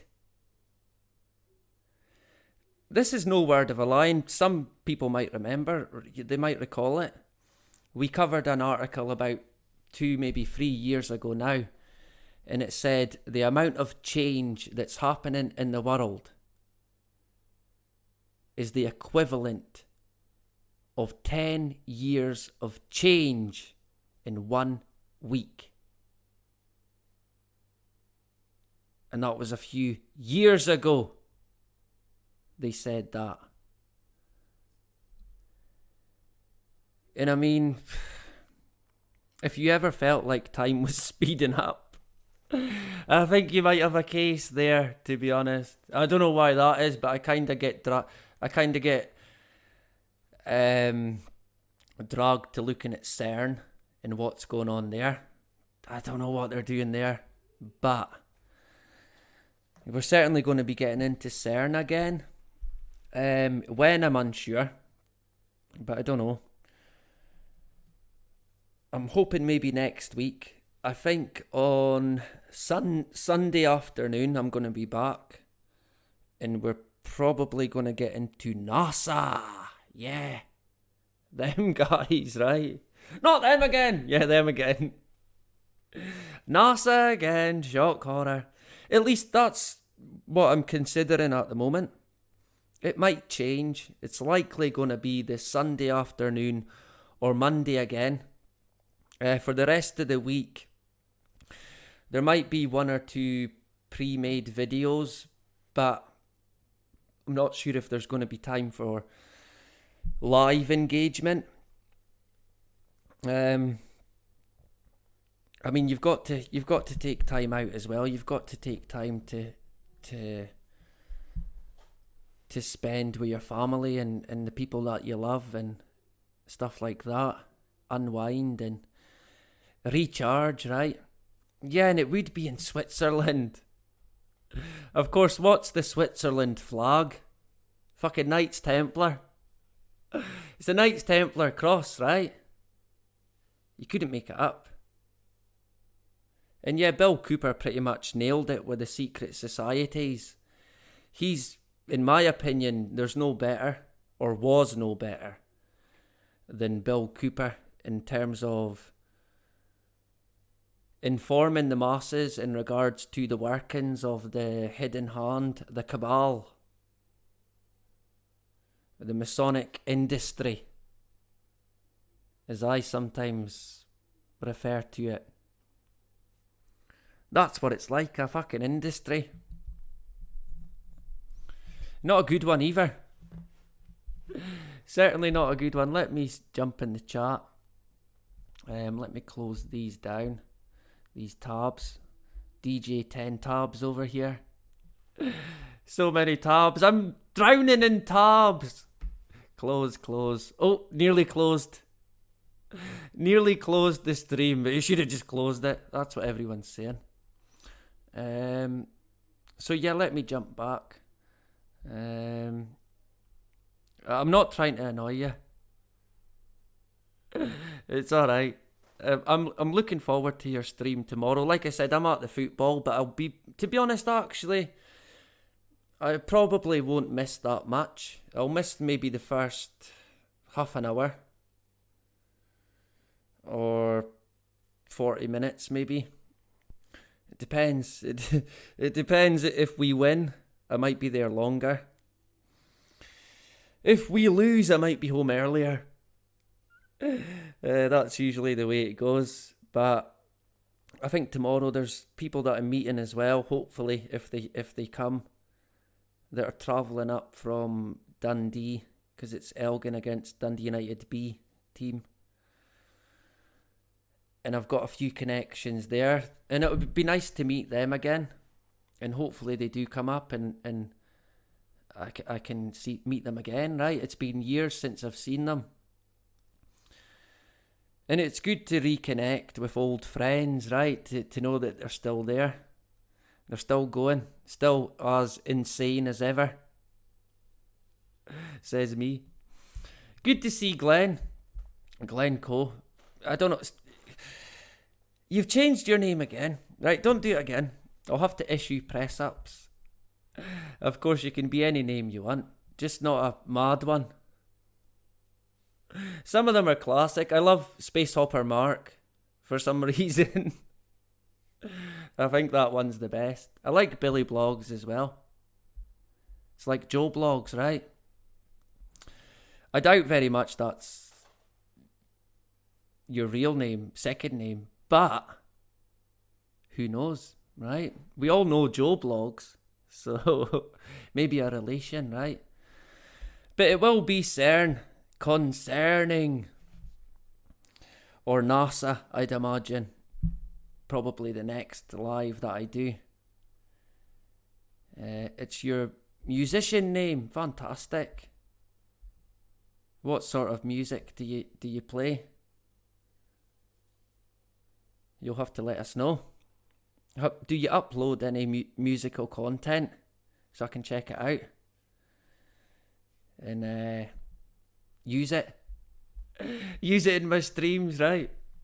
I would certainly be willing to do that for someone. I mean, I don't know what you would gain from it, but I would be more than willing to use someone's music if they I don't know, donated it. Was that the right word? Probably not, but you might get what I mean. What happened there? Oh, my phone died. All good in the hood. So good to see 42. British 42. We'll go with that, right? If you want to be British, I'll call you British. Okay? I'll meet you halfway. And say that you're British. From the British Isles. And I can be non-nation. A non-nationalist. Oh, man. I just can't. Like I said to DJ the other day, I don't think I could bring myself to vote ever again, even in the referendum. I can't do it. Insulting your Britishness. Oh, man. What's Britishness? I'm unsure. I think that sailed long ago, to be honest. Going by the state that the UK's in. Especially England. But like I said, I think they've got a bit more backbone. But there's certainly a lack of backbone across the world. Although that might change, to be fair. There's going to be fucking a lot of anger eventually. One way or another. And I think we're kind of in the process of that. Especially when it comes to the mass treatment. That's going to create a lot of anger. It probably already is, to be honest. A once proud nation, yeah, I would agree with that. I think maybe before my time, unfortunately. So good to see Billy and DJ. Good to have DJ in the chat, looking out, moderating, right? Who else did I see there? 42, Billy, DJ, Space Hopper Mark, great to see you. A musician. I've always got great respect for musicians because when it comes to playing musical instruments, I'm fucking hopeless. I'm not too bad on the harmonica, but that's pretty much it. The triangle, maybe. The bell. Triangle bell. Yeah, that's pretty much it, to be fair. I did try. I attempted the guitar. Couldn't do it. My fingers are pretty much too clumsy. They don't operate the way I want them to operate. Now, my fingers are like freakishly long for some reason. I'm about 6'3". I've got size 11 feet.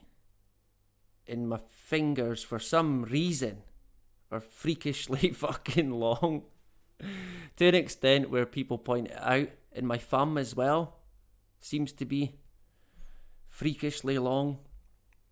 But I guess that's what happens when you're from the northeast of Scotland. Now, I'm not going to say something else is freakishly long. We're just not going there.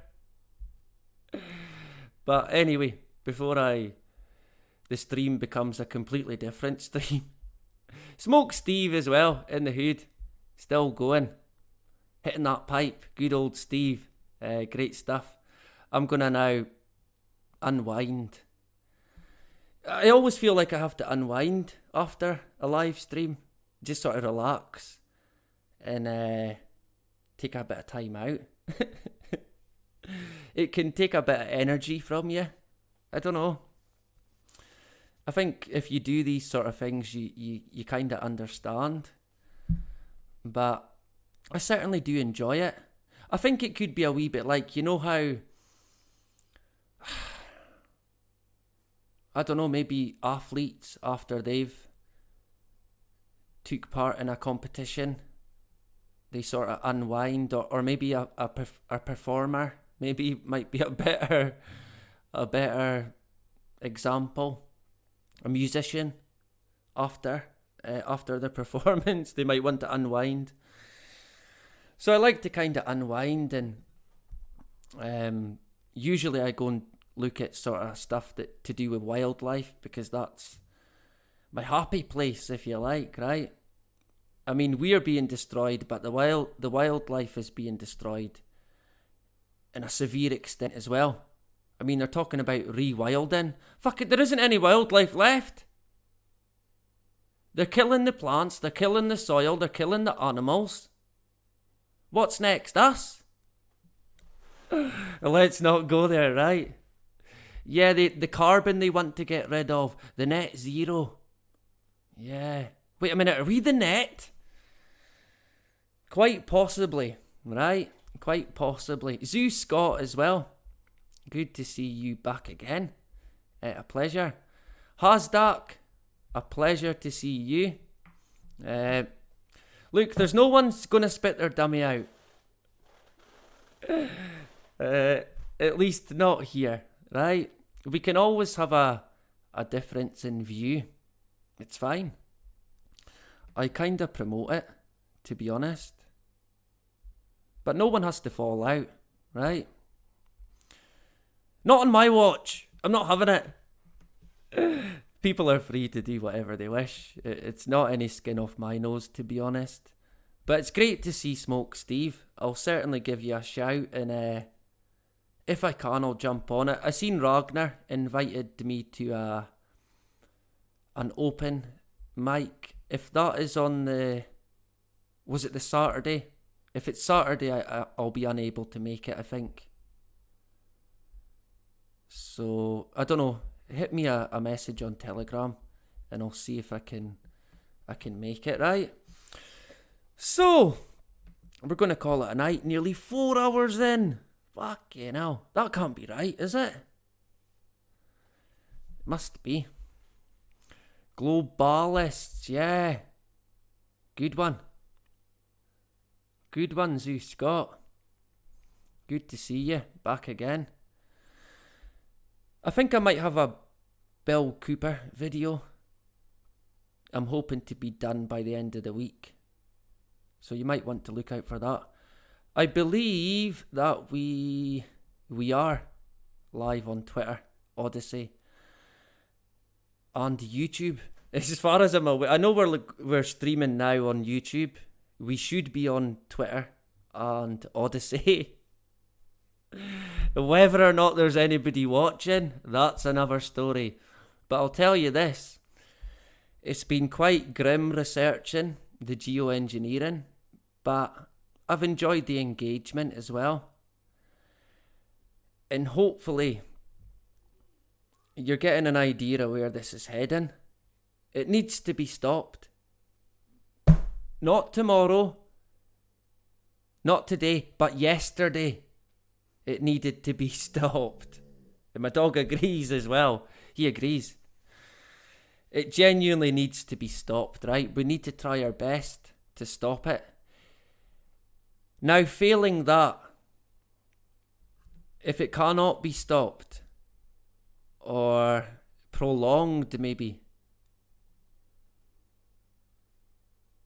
you might want to consider prepping in some way, shape or form. Because, like it said, the 4 horsemen are now galloping towards us on the horizon with catastrophic scenarios.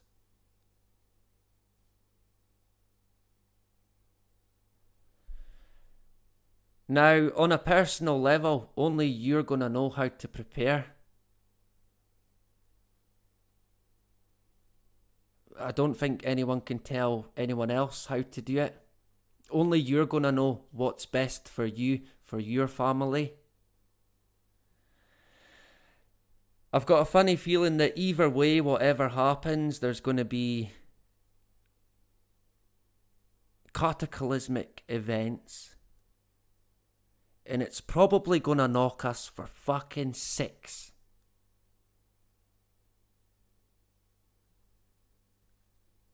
And there could be chaos then. I think protecting yourself might be the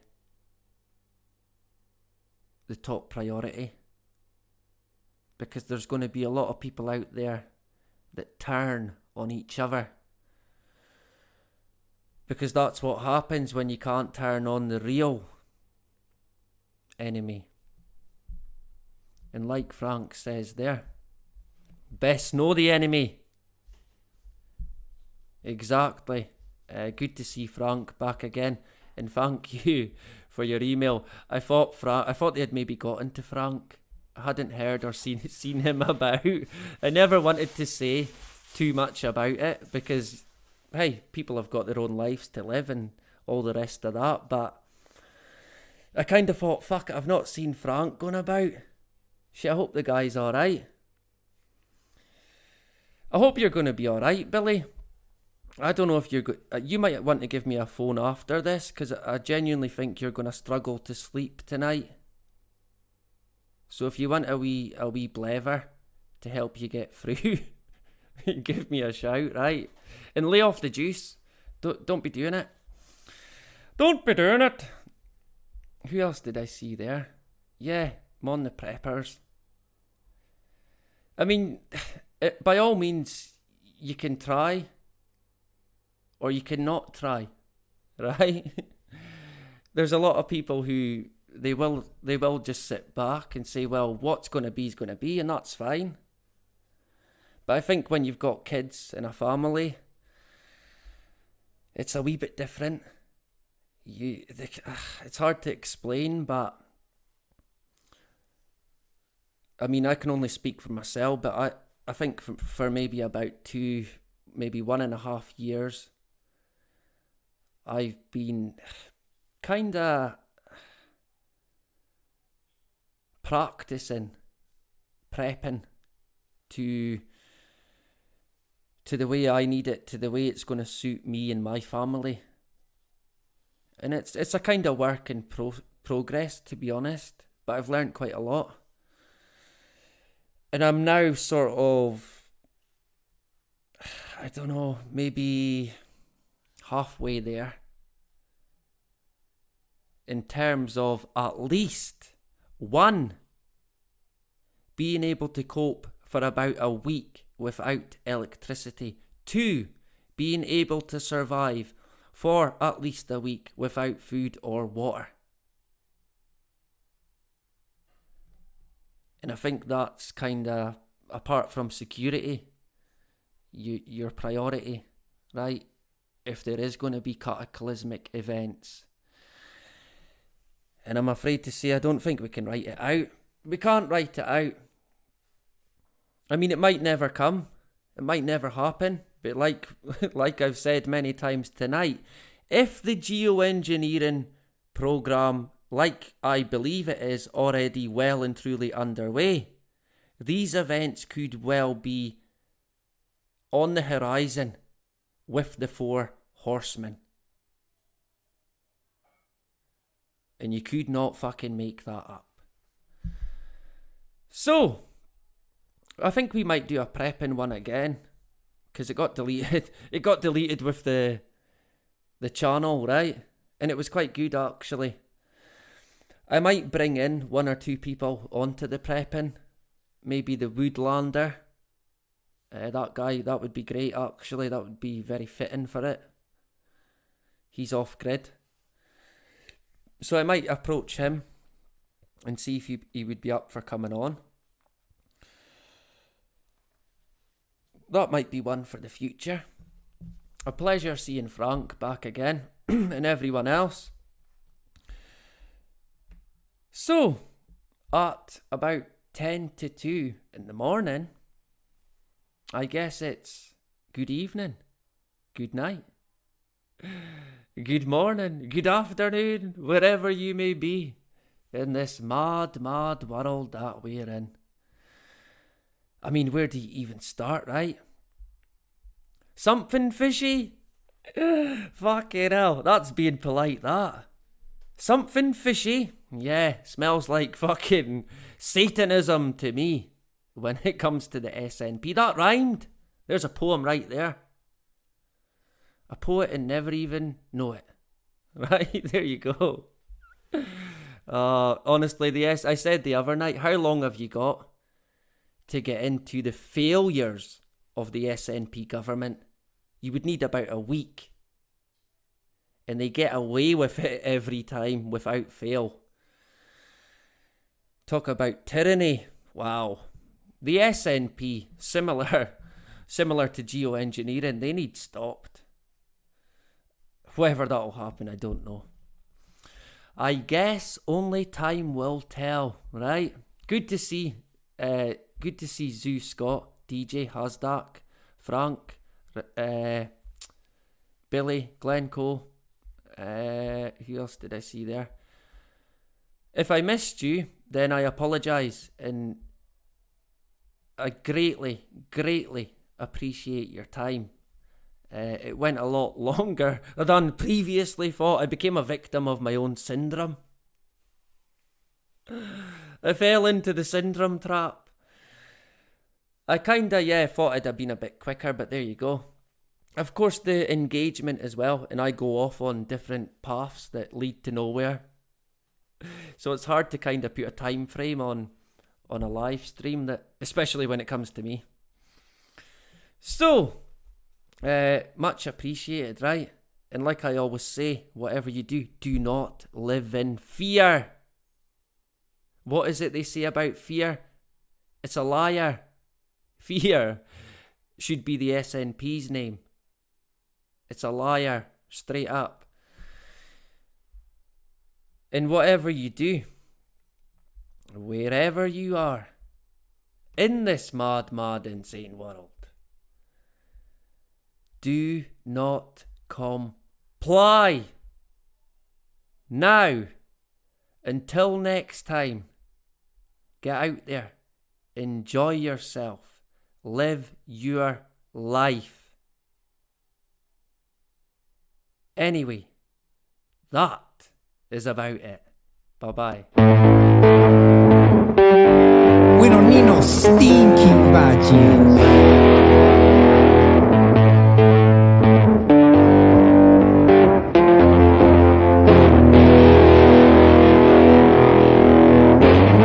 Just a little seed makes a big tree, standing on its own, thriving all alone.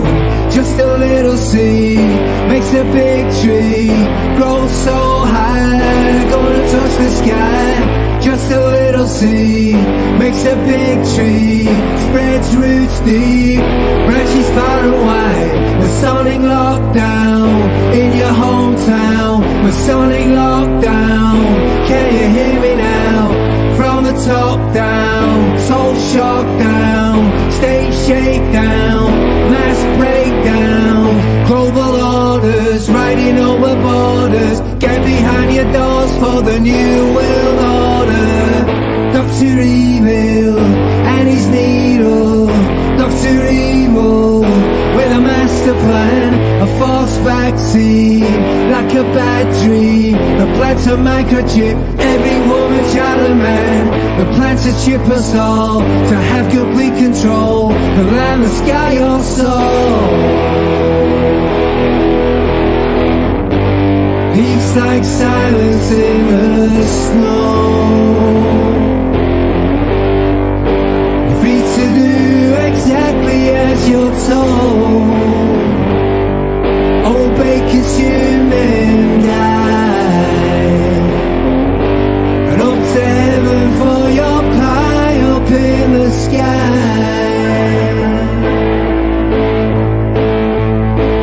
Sleepwalking, dreaming.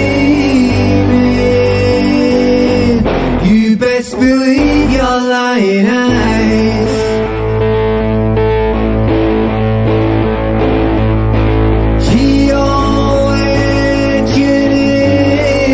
Geoengineering, making more than patterns in the skies. 5G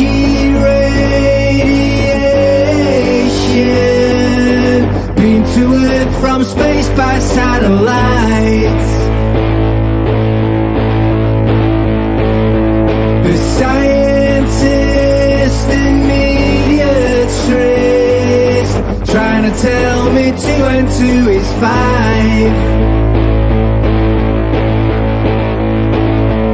Excuse me while I mention the strategy of tension, mass mind manipulation, psychological operation. The general population hypnotized right in front of your eyes. Drama and lies, look into my eyes.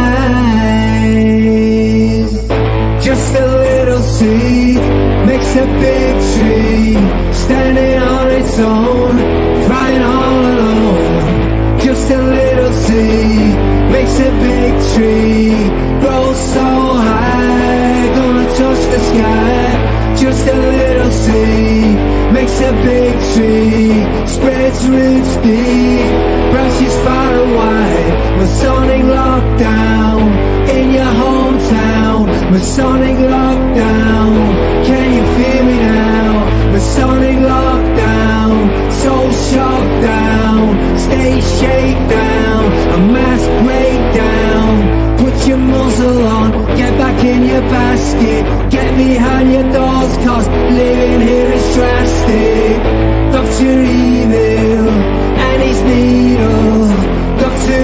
Evil with a master plan, a false vaccine, like a bad dream. The plan's a microchip, every woman, child and man. The plan's to chip us all, to have complete control. The land, the sky, your soul. Na na na na, na na na na, na na na na, na na na na, na na na na, na na na. We're taking things that are, genetically modified organisms and we're injecting them into little kids' arms. We just shoot them right into the vein. But you don't have a choice. People act like you have a choice.